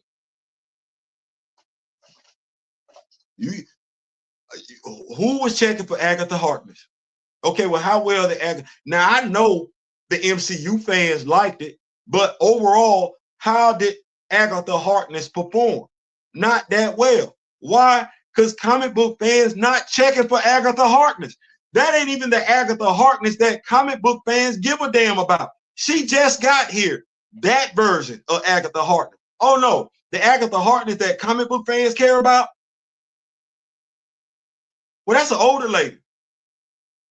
We've been rocking with her since we was a kid. That's Franklin Richards, babysitter. That's how we got down with that. John Byrne, he wrote some of them stories, but you don't. Okay. Ex-alcoholic like Tony Stark, she got issues, but still likable back in the day. Which, by the way, I think Jed McKay is gonna wind up spinning the block on her alcoholism. I think that's going to play a role in her not being the chairperson of the Avengers. I believe that's going to happen. And I think the alcoholism is going to play a role. Speaking of fraud and fake fans, just had someone tell me that in time runs out, T'Challa did not build the life raft. There's hope for that person because they admitted they were wrong, though. It'd be right there. And to that person's credit, that is absolutely commendable to admit nobody's perfect. I'm not perfect. You're not perfect. Nobody's perfect. And I joke and I laugh when I tell people this. Y'all do realize that if you believe in the Bible, not saying you should or should, I'm saying if you believe in the Bible, you do realize that the great flood was God starting over. There was no reason for the great flood if man would have been doing what he wanted man to do. So we just need to understand, ain't nobody perfect. How much world building they gonna do without T'Challa? You know, I would love to tell you that I care, but we got T'Challa at the house. I keep saying that. I'm not looking for it. What is the MCU gonna do for T'Challa that I ain't done?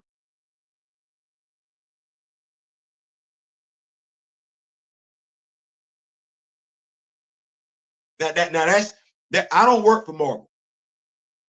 I don't work for the MCU. Not one bit. I gotta pay for everything that I do. But when it comes to the world of Wakanda, T'Challa, hell, I go even further. Chadwick Boseman, what has the MCU done that I haven't done?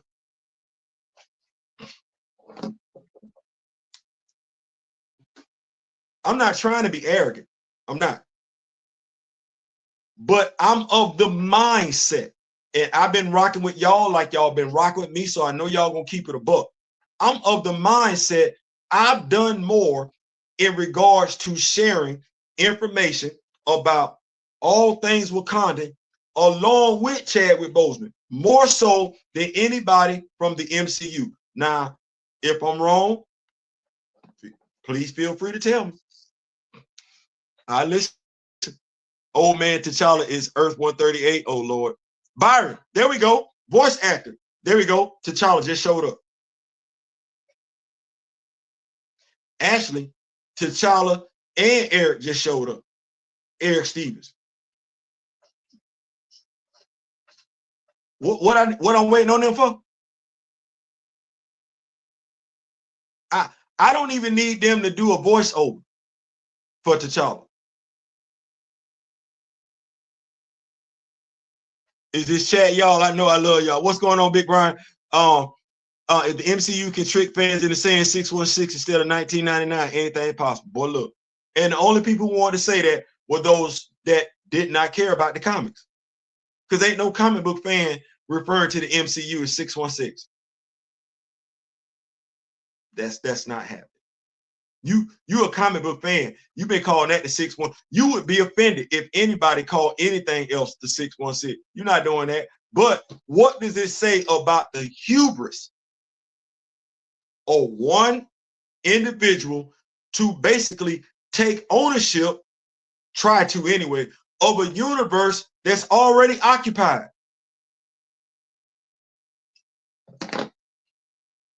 Y'all need me to say that one more time? I'm gonna say it slow so y'all see the reference. What does it say about the hubris of an individual to claim a universe that's already occupied for his own? That's world history. That's American history. Just in case you want to know, that's colonization 101.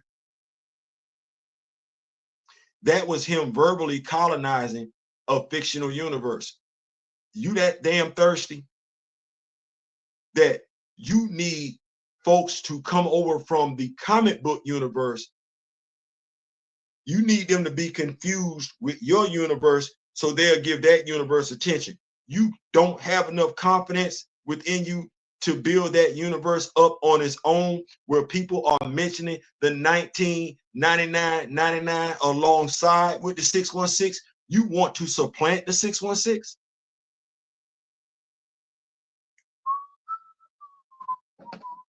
Saying a lot. Saying a lot. Don't toot your ass up for more to put the boy. Look. Flags I follow. Yep. He saved the royal family. He did. He did. I don't. T'Challa used to be a genius, but they took that away from him in the movies and gave. Watch this, Mr. Smith. And thank you so much for pulling up, Mr. Smith. T'Challa's still a genius. See, for me to make that statement, and I understand what you're saying, that would be me giving in to what they do. Like I said, I got T'Challa at the house. Well, at my house, T'Challa never stopped being a genius. I got too much going on to show that he never stopped being a genius. So I can't even give in to what the MCU, because I, as a comic book fan, the comics came first. And that's my mindset. And I'm not adjusting it. For Kevin, for Nate, for Ryan, for none of them. I'm not adjusting it. Black Claw, I think Denzel should be a Chibe. Once again, Black Claws, I said before, that's you still giving the MCU the benefit of the doubt. You were entertaining. I thought you wanted T'Challa recast. Where's the line of delineation in the sand? Because I don't care about them casting Denzel. And I'm not saying that you do, but I'm not even caring one way or the other. He could play anybody. I'm not doing it, because the MCU has shown me, I'm gonna say it again, they don't care about me personally. They care about my money. Well, I'm not doing that. I'm not checking for the MCU like that. And that's what they want folks to do. We don't even understand right now, with everything always emergency awesome, they're talking about Denzel Washington, him playing a role in Black Panther 3. Well, who that benefit? That benefits Marvel. The traction that they're getting right now. You start trending Denzel Washington, Black Panther 3. That's helping them out. Regardless of how any attention they get talking about Denzel Washington benefits them. If there's not enough of us standing 10 toes down saying, we don't care who you cast, we're not effing with it till T'Challa come back. Because what's the end game? Is it Denzel Washington showing up in the MCU or T'Challa being recast? Because you've seen Denzel Washington before. You need to see him over here. You get the representation you settle for.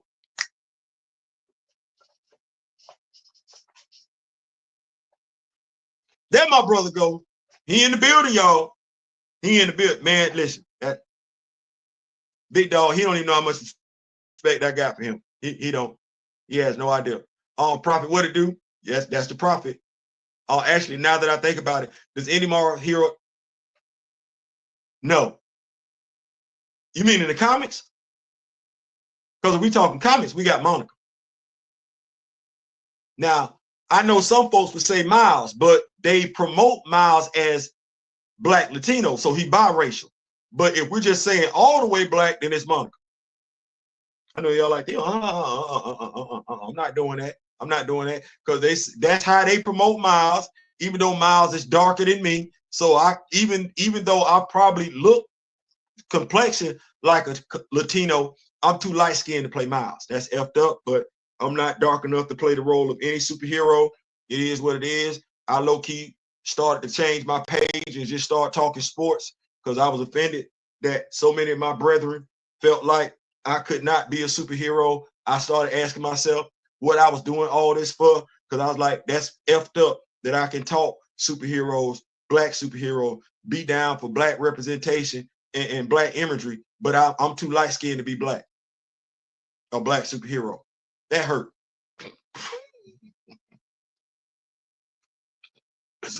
I'm here for whatever, support my dude more than I can say promote. Man, I love it, bro.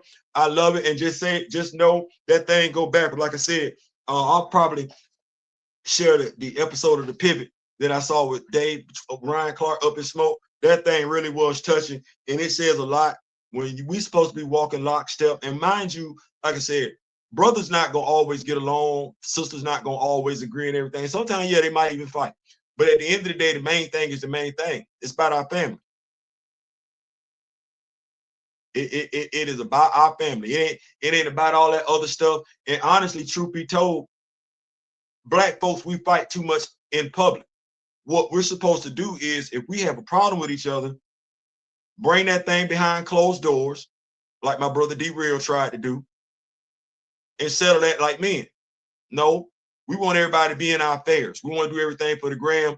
Everything's supposed to be. No, that's not how you get down as an adult. As an adult, you're supposed to be beyond such things. You're supposed to be too mature for such things. But hey, it is what it is. Took how long to see Fury's wife in the MCU, and she ain't Black. She's a scroll. I know folks be wanting to count Martian Manhunter as Black because he turned Black. No, that's alien. That's alien. Clark didn't turn white. Clark white. Kara didn't turn white. Kara white. Well, I'm not gonna kid up there and keep. Oh well, I'm the green alien. I'm the red alien. No, how about you make me just Black? Right. Speaking of milestone, it's looking like DC for and I can't do nothing for milestone representation. We don't really get that many milestone action figures. I think my brother D Real had to customize him a icon action figure. I don't know if Rocket is out there. And that's one of the other things that we struggle with in regards to Black imagery and Black representation. When y'all look at the Border Tribe that I got in that picture, that I got in that video, y'all don't even want to know what we had to do to get that many different Black male head sculpts, because it ain't like they dropped that many Black action figures out there. Shout out to Weapon Heads Custom. No, we had to do some stuff. We actually popped head sculpts off other characters just to get that. I was gonna leave all of them with the Eric Killmonger head sculpt that they came with, but Kamoyo, shout out to Kamoyo, he said no. If you want to give them that Border Tribe aesthetic, they need to have different head sculpts on. So I had to do that. But well, okay. One of them is clearly a James Rhodes head sculpt, right. The other one is Mordo from the second Doctor Strange movie. That's that head sculpt. Chiwetel Ejiofor when he had the locks. Two of them are Power Ranger head sculpts. That's what that is. One is Heimdall, the Heimdall head sculpt, and the other one is the Luke Cage head sculpt. You see how many action figures I had to, right? That represent that imagery ain't like that. I'm hoping Gunn cooks up something good with Milestone in this new DCU. I'm hoping so.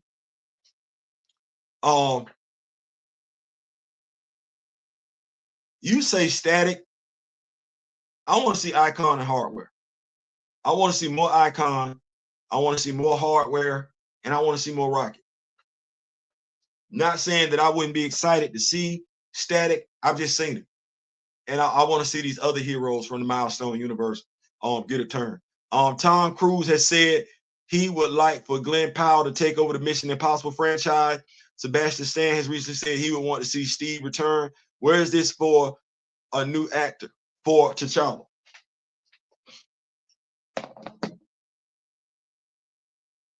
That's on us.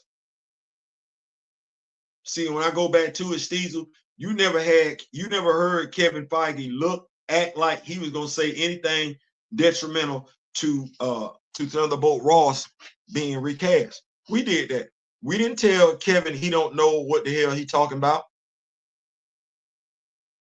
I know what we got in front being told to Ringerverse where Nate said it was a 5-minute conversation. We don't necessarily know how that went down. Nate could have been under marching orders, but where was the intestinal fortitude to say, no, I'm not doing it?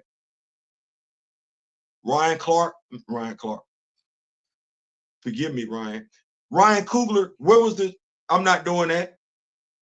I'm not killing off the brother. I'm not writing that script. I'm not killing. Angela Bassett even let it be known to Ryan Coogler. She had an issue with her character, who is still very much alive and well in the comic books. She let him know during production she had an issue with her character being killed off, and he still didn't care.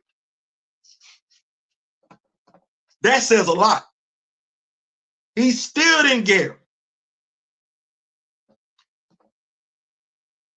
Excuse me. Excuse me. They made Shooty another Riri. Damn sure ain't indistinguishable. Damn sure ain't. Students of the game, are you a Browns fan like me? I mean, listen, you don't say nothing bad about the Browns. I'm telling you now.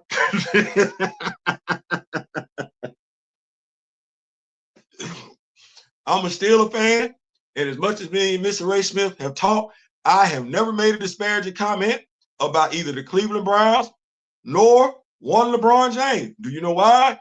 Because I got way too much respect for Mr. Smith, and I don't want to smoke. Facts on Barbara, she became Oracle after Killing Joke. Many fans didn't like her going back to. Many fans did not like her going back to Batgirl. So much to the point, what did they do? They wrote in. Imagine that. That's a side character. That ain't the primary character.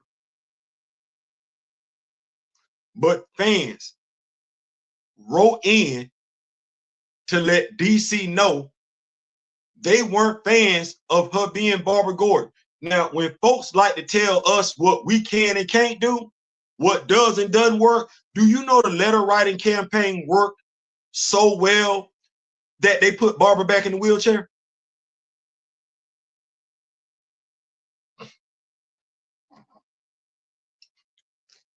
I don't know who her fan base is. I don't know what made DC listen to him. But the letter writing campaign took place. Folks did not like her walking around like wasn't nothing wrong with her. You know why? Because it did not represent the physically challenged. They were upset about it. Now, I remember when Barbara was a member of the Justice League as Oracle, and damn, she made it do what it did. You better not, you think you could run up on her in the watchtower, that clock place, just because she was in the wheelchair? Oh, you was going to get your head handed to you. They wrote that character great. They changed her back and put her back in the wheelchair. So when folks say to you, boycotts, protests, don't do no damn good, right then don't just mention Barbara Gordon or show the picture of her being in the wheelchair, because that's literally what happened. So appreciate that, Steve. Appreciate that. See, you think us Steelers fans are villains. We rock with the Brown fans too. Hey, even the Ravens. See how nice we always. Bro, look. What's still a fan talking trash about the Ravens? All we sit up here saying, see you Sunday. That's the extent of that conversation. See you Sunday. And a Ravens fan ain't gonna talk no trash because they know what that rivalry is. It don't matter who you think gonna win. It might be the other team. More often than not, it is the team that ain't favored to win. So ain't neither one of us talking trash. See you Sunday.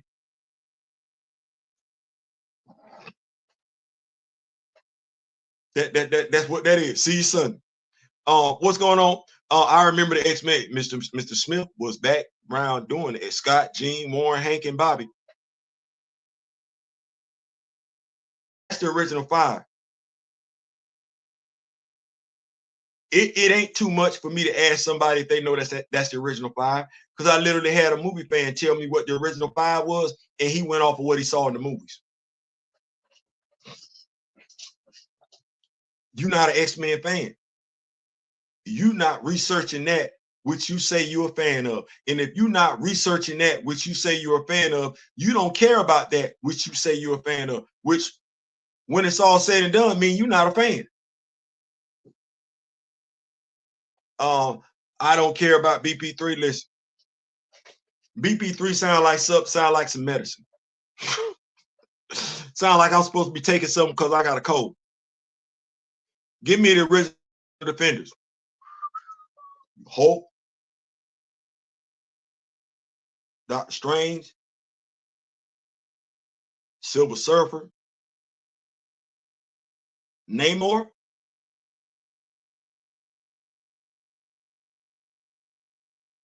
I'm just missing the Incredible Hulk. I'm gonna have to do something about that.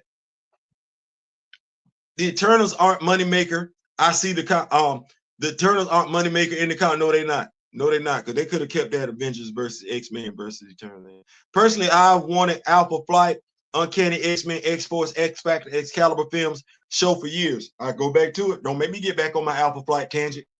You know I've been chomping at the bit for that for the longest time. I would have wanted to see Squadron Supreme in live action. Ooh.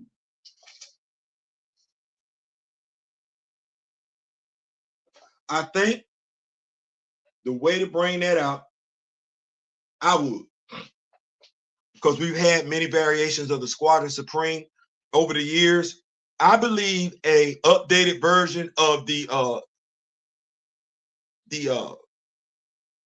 story, I want to say Jason Aaron gave us, where Phil Coulson was involved. I think an updated version of that story would be a great way to introduce the Squadron Supreme, because that allows them to just pop up. Marina, Mara is Arthur's lady, see? I like comic Eternal, but they were even more sporadic than Humans True. Denzel or Chiwetel would be fired as that obscure black villain, the advisor from War Machine's first series. Yep. Wow, I keep forgetting Chiwetel is Barry Mortal.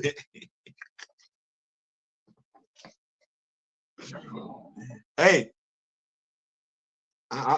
you know what? I'm gonna go watch that movie with Chiwetel Ejiofor and Denzel Washington. What was the Inside Job? I like that movie. I've seen him work with Denzel a couple times. What was the Inside Job and American Gangster? He's underappreciated. I was a Star Wars, Star Trek, Marvel, and DC fan all at the same time. I was 4 or 5. Star Trek always for me. Star Wars not so much, because I ain't like the fact I wasn't really in the Star Wars movie. And then when I showed up, I carbonized Han Solo. I was like, that's too much. Y'all got me. I ain't gonna never be wanted in a Star Trek, in a Star Wars movie, as long as y'all got me doing stuff like this. Hitman Brooks, what's going on? What's going on? I'm in here. Caesar talking to gum. The sunken place is really real, absolutely. The MCU problem is giving heroes with flimsy rogues galleries their own movies. I used to buy Miss Marvel Carol and only remember Moonstone.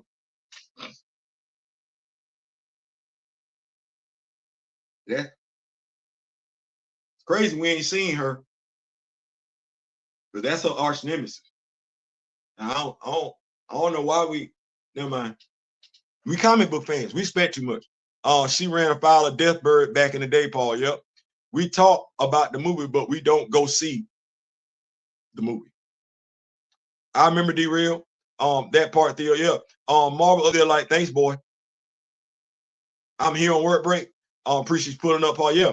I took the day off. Thunderbolts would make more sense if they were tasked to track down White Vision.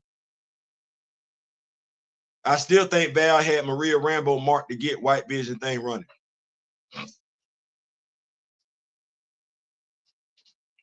Sound like you read comics. And even though you read comics, that doesn't stop you from being able to update the story. Wow, imagine. I wanted to see T'Challa chop it up with Reed in that science lab since that Iron Man 2.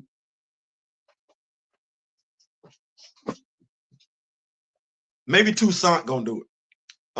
27 people up in here. Yeah, man. Well, dang. It was that many. Irony about Denzel and MCU is he shared an iconic role with James Earl Jones, and the universe didn't shatter. Can't tell him nothing. It does feel high school, bro.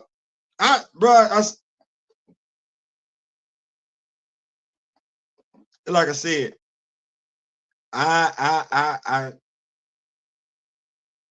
the main thing is the main thing. Like I said, Joey Bosa did what he wanted to do. I don't believe everybody on the San Francisco 49ers is a Joey Bosa fan. I don't believe everybody that's a 49er fan likes Joey Bosa. You like what he do on the field. And at the end of the day, you know he can help you get that ring. You ain't kicking the bobo with Joey Bosa after the game. Y'all ain't hanging out at the same places. Y'all ain't talking on the phone and everything like that. He ain't coming over to your place. Oh, no. I need you to line up, go on the field, defense, go get the quarterback, help us win the Super Bowl. That's all you care about. You want to talk about compartmentalizing? Oh, that's how you compartmentalize.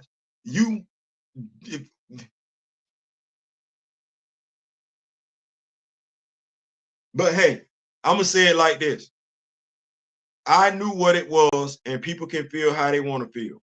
Because as I can say, all D-Real wanted to do was wanted to broker peace. He got ostracized.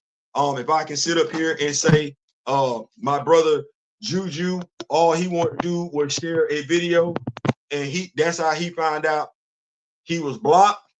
That's crazy. Give me 1 second here. Oh, Lord. There we go. As my brother Juju said it, I look at it like this. I was told you're supposed to, shout out to Mr. Ray Smith, you're supposed to afford someone a conversation before you just stop chopping it up with them. Well,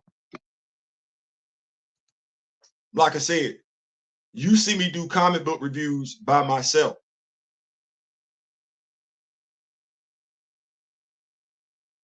I don't know why, because ain't nobody said nothing to me.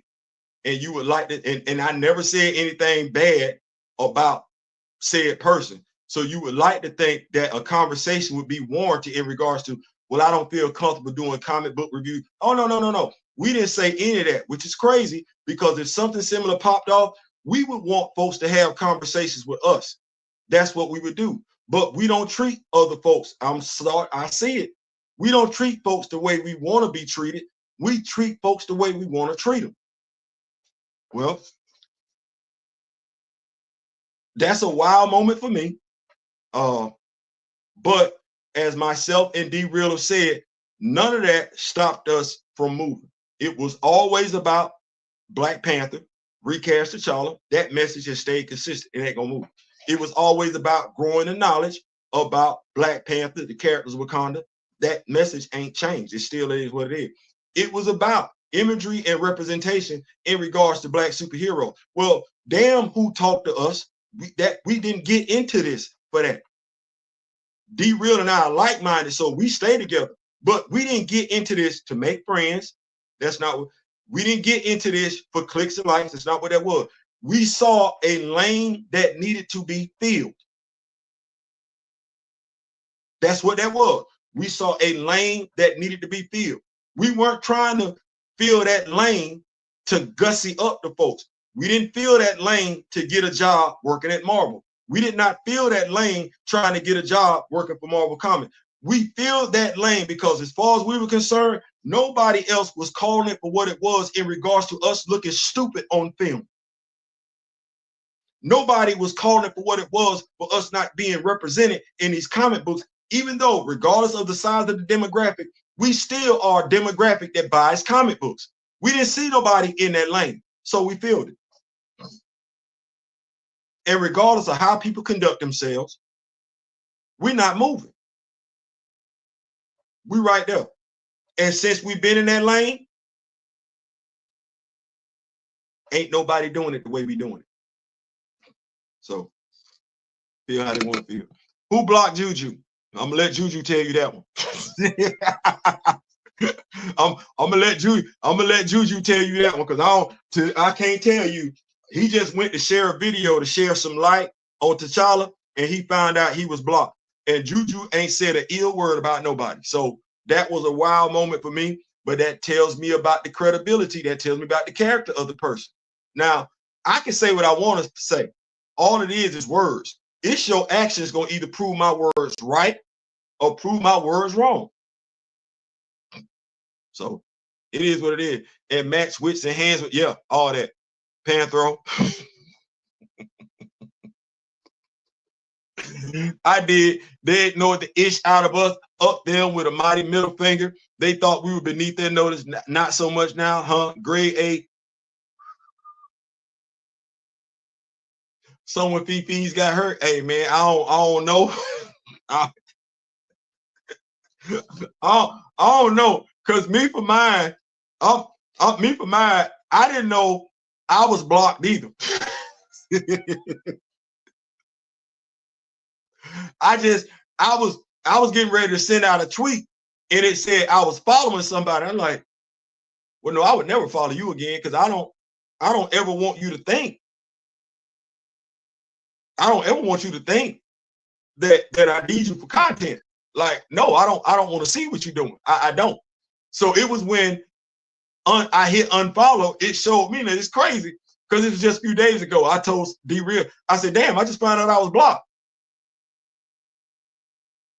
I'm blocked because I said, because of what happened on Saturday. I'm blocked because you went to go see the Marvels. Because I'm a mature person. Even though after I said what I had to say about the Marvels, watch this. What was I saying about, see, maturity? Watch maturity. Watch what I do with this one. Who was covering Jonathan Majors? He was. What did I tell people?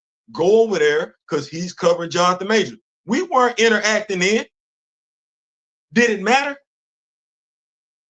Does it matter that we get along, or does it matter that folks get that knowledge in regards to Jonathan Majors?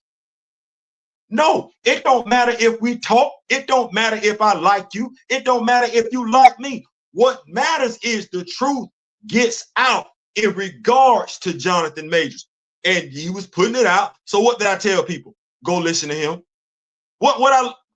That for me to try and take the steam away from him, for me to talk about Jonathan Majors in ways in which I know I'm not prepared to talk about Jonathan Majors, that would have been self-serving. How does that benefit Jonathan Majors? If I care about Black. If I care about Black and I want to see Jonathan Majors get done right, what good does it do Jonathan Majors for me to be a self-serving ass when I know it's somebody over there that's invested their time in talking about it? Right. There you go. Leadership by example. I'm late, but I'm at work. Who thought this was a good idea? Because the only character Denzel can play, in my humble opinion, is a Chibe. That's if you thinking current. He can't play an ancient Panther. He couldn't be Ben Hazen.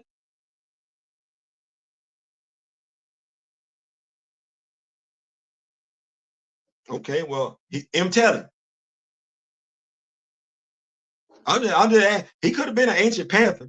He could have been and played them roles well. I would have liked to have seen him play T'Chaka or Zuri, but somehow along the way, Zuri wound up with locks. I don't know how that happened.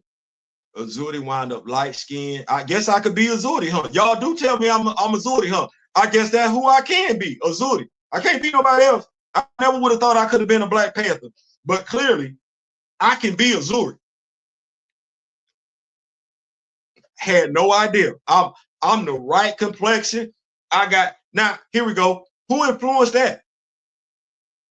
Because a Zuri ain't never looked like that. He ain't. I've never resembled a Zuri. I've never resembled a Zuri. But since I've been doing this, oh, let's see. T'Challa from what? The Spider-Verse universe? Right. I got that one. Then I got who? Silas Stone, Victor Stone's dad. Got that because he ain't never looked like that before. And then I got Azuri, who ain't ever looked like that before. And shout out to my brother D Real. We know what it is, have a hard time proving it, but ain't none of them characters look like that till when?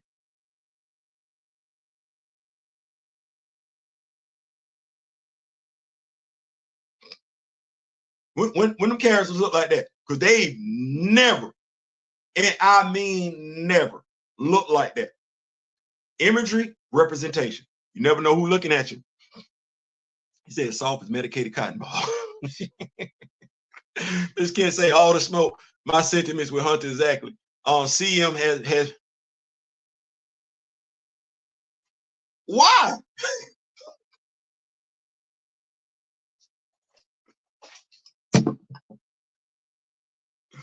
What for? And damn it, all that. You can still see stuff if you want to go watch YouTube, like, but why though? Was y'all arguing?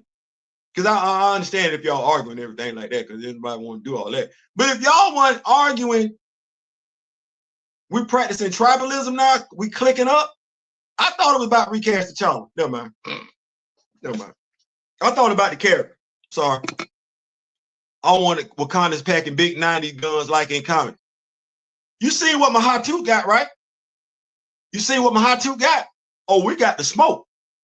We got the smoke. I might go back and order me well, it's a weapons gear pack. It's an Arctic weapons gear pack. I might go get me one of them because I like my Hatu. You see, like I said, Flash by Night Marvel say we got Wakanda at the house. I ain't gotta do all that. Bass and her sister should be Bass and her sister. They don't know nothing about Bass sister. They don't really know nothing about Bass. They don't know nothing about all that. Black Panther, you always seem like a cool cat too. What you just said, blocking is for trolls. That's what I reserve it for. Because I'm like this. One, I like me not to be going over to your page. I got enough in me not to go over to your page. If I don't F with you, I don't F with you. That's just what it is for me.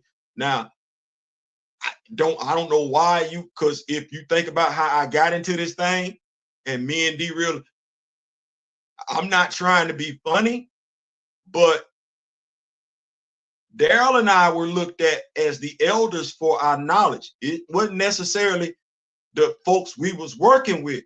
So I don't know why there's nothing over there I want. I like what I got. Now, if I was to say something about something that I wanted, I told my brother about this once before. Now, if I look at somebody's page and I see somebody got that I want, it was my brother D Real. He had the Ghost Rider motorcycle, but I wasn't jealous that he had it, not envious. I just wanted me one. Well, if you put good stuff out there, you never know what come back, because you see what Mr. Smith sent me this. Now, this ain't the Ghost Rider motorcycle that Daryl got, but it's got that blood red in it, and red is my favorite color. So you need to know I'm loving the hell out of this. I like what Daryl got. I was happy for my dog. No jealousy, none whatsoever. I ain't go over there. That's, man, that's a nice looking motorcycle, man. That's a nice looking motorcycle. Well, look at God. That's all I'm gonna say. Look at God. I think Feige and Marvel don't F with writers because of Rick Remender's call out. That would be the epitome of cutting off your nose to spite your face. I'm about this money. I'm about this money, and I ain't got to like you. If you come to me with I just say, Theo, you know I don't F with you, right? I don't F with you either. But I think if you did bop, bop, bop, bop, bop, you would make more money. Okay. All right. I ain't gotta like you. I don't. We get caught up on disagreeing with folks, not liking. If we disagree, we gotta fall out. You got siblings that don't agree. They falling out too. Shut up. If they try to make Denzel, I'm not. See, one, I'm gonna say it like this, Nico, and I'm only speaking for myself. I don't care what they got going on with Black Panther 3 until somebody come to a podium or come out on stage and say we recasting T'Challa. I don't give two damns about what they got going on over there. Whether they got Denzel or they could have Denzel Washington come back and here we go. They could have Denzel Washington and Viola Davis in that movie as an ancient married Black Panther couple. I don't care.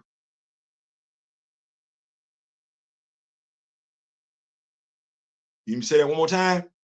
They could have Denzel Washington and Viola Davis in that same movie, playing the role of an ancient panther and his wife. Hell, Viola Davis was just playing the Woman King. She could play Nahanda.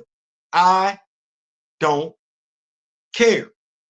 They've not done anything for me to care as a Black moviegoer since Captain America or Iron Man.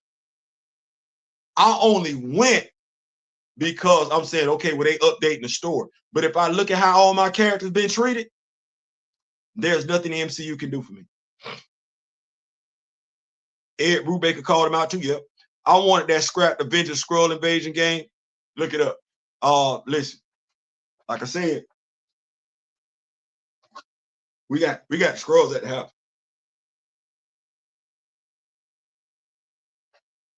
I got enough stuff to reenact Secret Invasion if I want to. I don't need that. I don't need that. Yeah, he did call him out. I forgot. Marvel comic writers are getting screwed out of MCU royalties.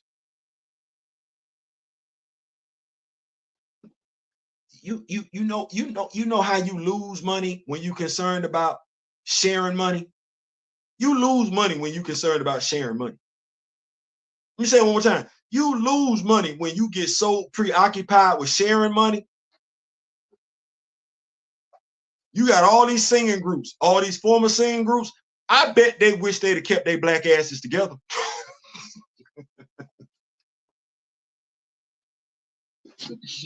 I bet they wish they'd have kept their black asses together and kept giving us the music that we like instead of arguing over money. Now you arguing over pennies. I would rather argue over $1 before I argue over some pennies. You arguing over pennies? If you hire a comic book writer for a film, they get royalties for both, and they can tell a better story compared to the average non-fan writer. All we gotta do is look at the MCU. That's all we gotta do. If they get Ta-Nehisi Coates to come back and write more Black Panther comics, I honestly believe he should get a storyline where Hunter is back in the spotlight, background, doing bad, Winter Soul. Well, here we go. This is me. Is Ta-Nehisi Coates an incredible writer? Yeah. I'm still looking at Cheryl Eaton.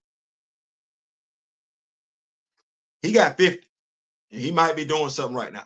But and I know Dr. Eve Ewing is doing Exceptional X-Men, if I'm not mistaken, but she didn't get 15 issues like somebody else got. So I'm looking for at least 5 more from her. And Cheryl got 3. And I can't forget about the excellent work of Fareed Karami. So I like the respect that Dr. Eve Ewing put on the run that came before her. And when I say the run that came before her, I'm not talking about JR. I'm talking about Ta-Nehisi Coates. I like that.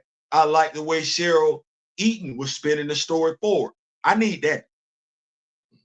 And considering what we're getting right now in Jason Aaron's run with Avengers 20, we might need to spin the block on that one. So I appreciate the good work of Ta-Nehisi Coates, what he did, but I'm still checking for what these ladies gave us. I got Mtelli, I got Kibisi Ma, I got Ndozi. So I got some Hatu Zaraze history, some history in regards to a demon in Wakanda. We had never, I don't think we got that before. At least it's been a minute. And then that was with Dr. Eve Ewing's run. And then with Cheryl Eden, I got Anuke. I want to know about that. I got the formation of the 5 tribes. I want to know more about that. She's the first person, far as I can remember, my brother D Real and Mr. Ray Smith had to tell me, she's the first person who actually give us the gods interacting in a manner in which they did more often than not. We just see them sitting in the background chilling. She might be able to give us some more of that, which I would definitely be a fan of. So definitely looking forward to that. So that's just my mindset in regards to, I'm not going to be the person that's going to always throw the male name up. Not when I know it's females out there that have done a great job. Even Roxanne Gay, as I said before, the only thing her story was missing was a villain. Today's Star Wars is just as whack as the MCU. Disney pissing multiple fandoms off. Somebody from Star Wars tell me they mad, I'll be like this. Okay, all right, probably got a reason. Friend Julie felt the way because she went to see it, but neither I or her other friends wanted to talk about it. She felt like it. Ain't anybody going to go see that? I'm out. All right, Gray. Gray is out. Don McGregor. Thank you, Black Panther. Don McGregor. It's that age thing. I'm getting old. Take a look. It's in book. Reading Rainbow. Yeah, Don McGregor. Thank you so much. My mind slips sometimes. And Grandma Agatha got history with Wanda, but not like this.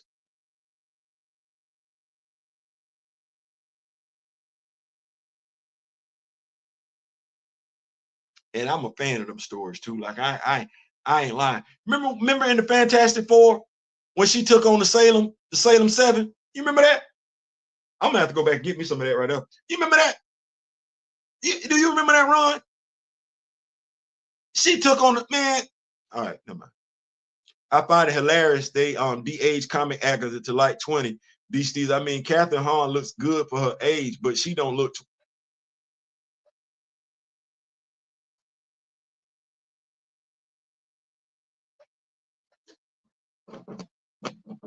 I don't know why we did it, and I ain't even gonna try and figure out why. I'm gonna hurt my head. They tried to turn Agatha into Arthurian legend Morgan Le Fay, who's already been in comics. Steve trying to be the operative word. Yeah, exactly. Theo Feige is chief creator, officer of Marvel Entertainment, not just the MCU. That 616 name drop wasn't an innocent nod. Wasn't an innocent nod to comics. It means the MCU is superior.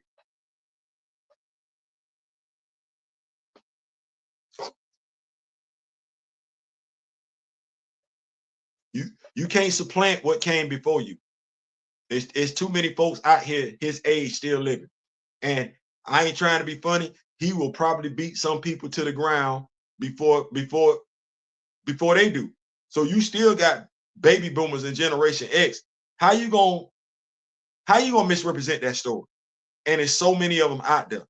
And they not just black, they everything. Like, folks read comics. Then you got to ask yourself, how do you go so hard? And this is me looking at us again. Why do we go so hard to disparage our grandparents? I could never fix my mouth to act like what my grandfather went through did not matter, as if the knowledge he didn't obtain in his lifetime didn't matter. I don't know when we got to be like that as a people, but damn, we there. And let me just go ahead and say it like this.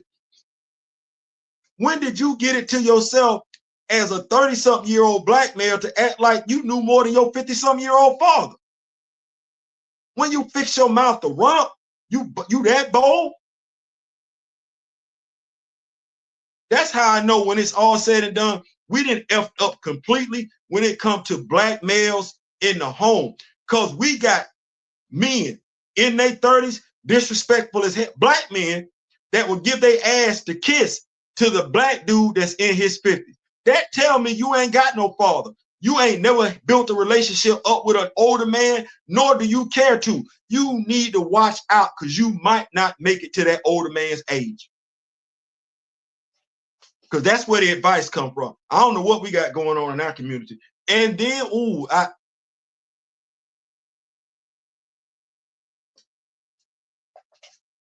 I could say more, but I'm gonna leave it right there. I'm just gonna say this. T'Challa and Aurora ain't the only black characters worth fighting for. And if that then ever came up out your mouth or you support that rhetoric, I'm glad I don't interact with you. I'm glad if that's been your rhetoric, you fed that rhetoric, you enabled that rhetoric, I'm glad I don't interact with you, because that is nothing that the dude over my right shoulder ever stood for. That is nothing no black leader ever stood for. And the fact that there's footage out there of somebody saying it and folks yes bossing it, that's crazy. They de-aged her in comic recently. They did de-age her. She still looked like crap. Yeah, that is what I'm talking about. Caesar, they didn't just age her down. The Hans aged the Master Show. She looked, yeah, I ain't like it. Remember when fans got Jason Todd killed? Remember, I called the damn number. I tried to save his ass.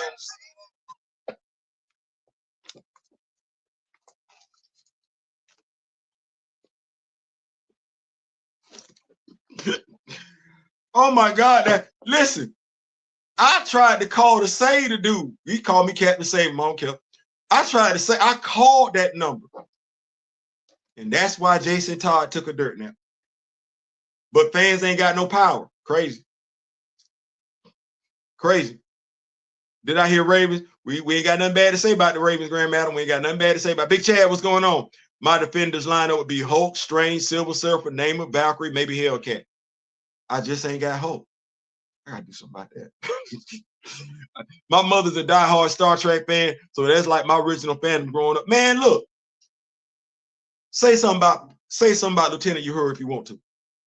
See, won't I act like Hammer and turn this mother out? Watch this. You low-key better watch your mouth about Sam, because that was my first black superhero action figure. So with the red lips. So watch what you say about Sam and watch what you say about Lieutenant Uhura. I got some emotional ties there. Oh man, y'all put it up in here, man. We 3 hours. I did not know we was gonna be this long, but y'all are giving me the energy. Thank y'all so much. Moonstone is top tier suit. Listen, I got 4. I got it as the action figure. I bought 4 of them. 1 that I'm gonna keep, and 3 because of her physique. That sound right? That was that bars. 1 I'm gonna keep, 3 because of her physique. Was that bars? Anyway. Let me see here. Theo B the cow. I'm not. Hey. I let Stephen A. Smith say that. I got friends that's Cowboy fans. I do. So I don't disparage, because I know that could easily be me.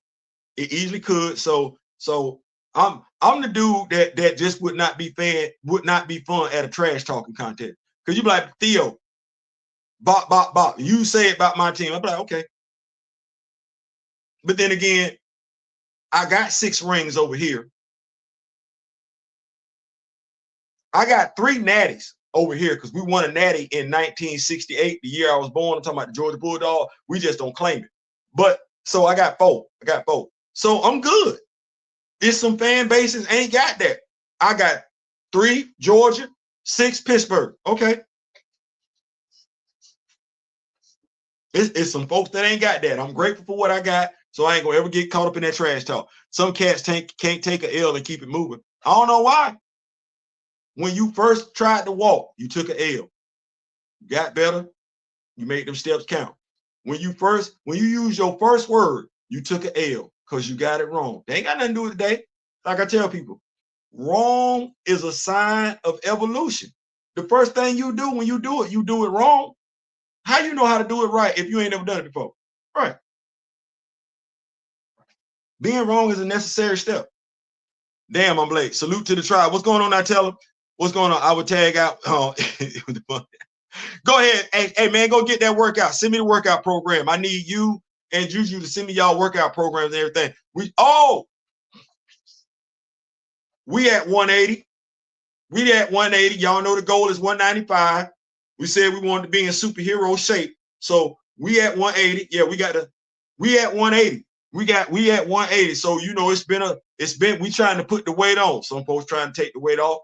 We trying to put the weight on. So we at 180. Oh yeah, it's time to go ahead and get geeked up and geeked out right now. Oh yeah. It's time to go get in superhero shape. I might be too light-skinned to be a superhero. But damn it, that don't mean I can't be in superhero shape. Y'all. The only person I see him playing is Sion. Just take his look from Gladiator and put Wakanda spin on it. Just keep the earrings, but they missed that.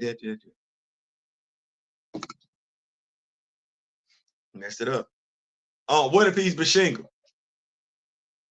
That would mean somebody cared, and I don't believe that. I didn't even realize female fans wanted Wanda over Carol. Carol was supposed to be the feminist. Said, yeah, she was.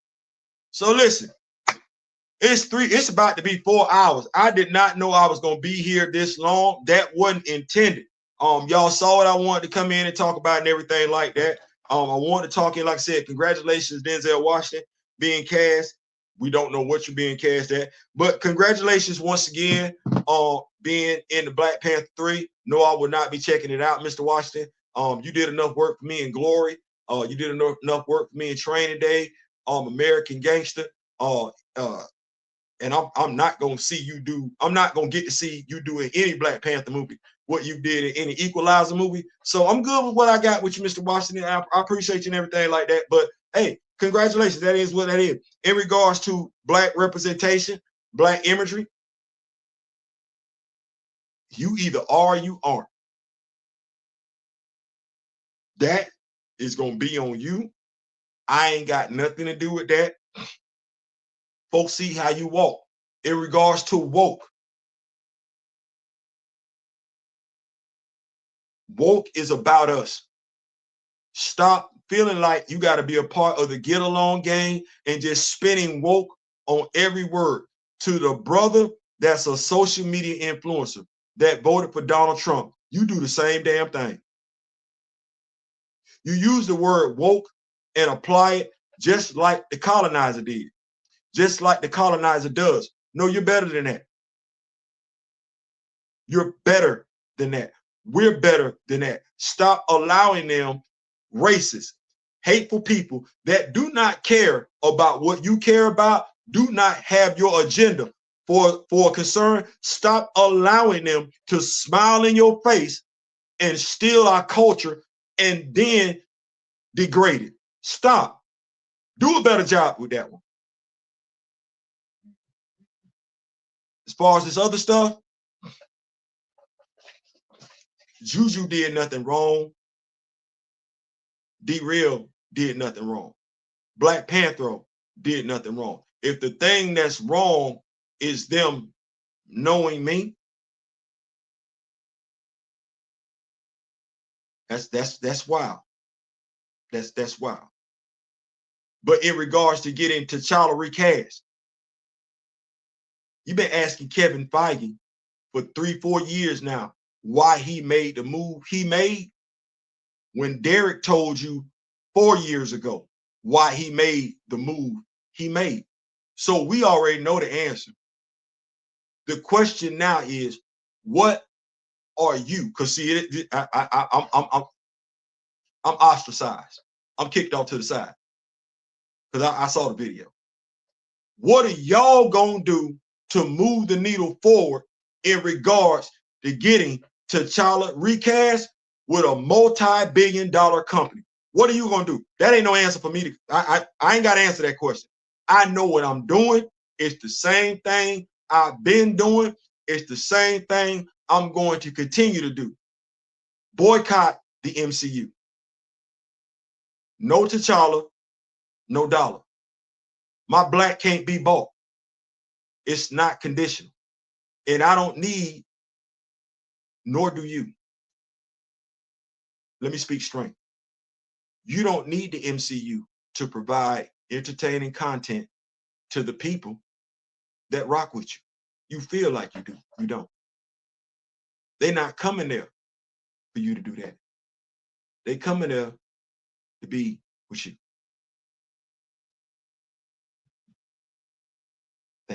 Listen, I'm out. Thank y'all so much for rocking with it, brother. We're gonna come back and do this again. I do have the Blade script ready, so I'm probably gonna come back later on tonight, drop that comic book review. But a brother got to get something to eat. We do have comic books dropping tomorrow. Do you know what you're getting? Let's see here. Before I let y'all go, let me take a look real quick. See what we got going on. Hang on. Comics this week. Let's see what we're doing. Let's click here. Okay, I gotta bring y'all Absolute Batman. Issue 2 drops tomorrow. Let me see here what else I'm looking for. It's gonna be a light week. I could get in on G.I. Joe issue 1. I could. That comes out. I don't think I'm doing that one though. Let's see here. My brother D Real is gonna be picking up Space Ghost issue 7 tomorrow. That comes out. Werewolf by Night issue 4. Oh yeah, Black Lightning issue 1. DC is dropping Black Lightning issue 1. That comes out tomorrow. Your boy Theo going to come get it. I'm gonna grab it. I'm gonna copy it because we talking black imagery and black representation. So yeah, Black Lightning issue 1, $3.99. It's dropping tomorrow. Yes, I'm picking that up. I'm picking that up. Heck yeah, I'm picking that up. I'm gonna rock with your boy Jefferson Pierce. Damn sure is. I'm picking that up. Let me see what else. So we got Absolute Batman issue 2. We got Black Lightning issue 1. What else we got here? Check and see. Y'all say, Theo, I am excited. Y'all, man, listen. Power Rangers Prime. I might do it. I might. Power Rangers issue. Let me see. Boom Studios. I'm gonna give y'all a little bit. Prepare yourself for Prime, a bold new era featuring a brand new cast of characters, excitement, and attitude. In the vein of Marvel's The Ultimates, get ready to experience a new team, a new mentor, and a threat to Earth unlike anything you've seen before. Angel Grove University students face a difficult choice after crossing paths with a fugitive straight out of legend. The consequences for hiding her are dire, but her existence may not stay a secret for long. Groundbreaking Power Rangers writer Melissa Flores ushers the iconic Rangers mythos into the next era of adventure, joined by acclaimed artist Michael Yig, Iron Fist, to craft an unmissable experience perfect for new readers and longtime fans alike. I'm probably gonna jump on that. Power Rangers fan. I just ain't ever want to catch them when they already involved in the story arc. So that's sounding awfully tempting to me. What else we got here? Batman Uncover issue 1. No, I'm not doing that. Let's see here. I'm still looking. Trying to see what we got going on, just in case I missed something. Want to make sure I share before I get on up out of here. I have got to get something to eat for real. I'm not seeing anything else so far. Still looking.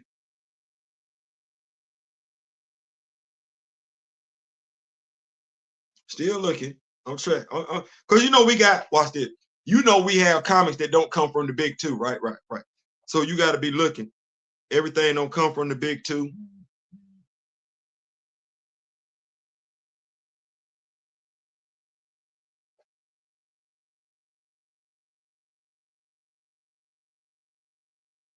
That's it. That is it. So yes, we are out. So in memory of the late great, click, like, share, subscribe. We out. In memory of the late great Don Cornelius and Chadwick Boseman, this has been a blast. But we know we got Don Cornelius from Soul Train, black, right? Chadwick Boseman. How many historical black figures he played? Right. Let's do what we need to do and stop doing what we want to do. I ain't saying, I'm just saying, like, share, subscribe. Until next time, I wish each and every last one of y'all love, peace, and soul. And that's regardless of whether we get along or not. Like, I don't wish ill on my fellow brother or sister. I don't. We ain't got to get along. We don't. It ain't what that is. Sometimes stuff happens. Peace.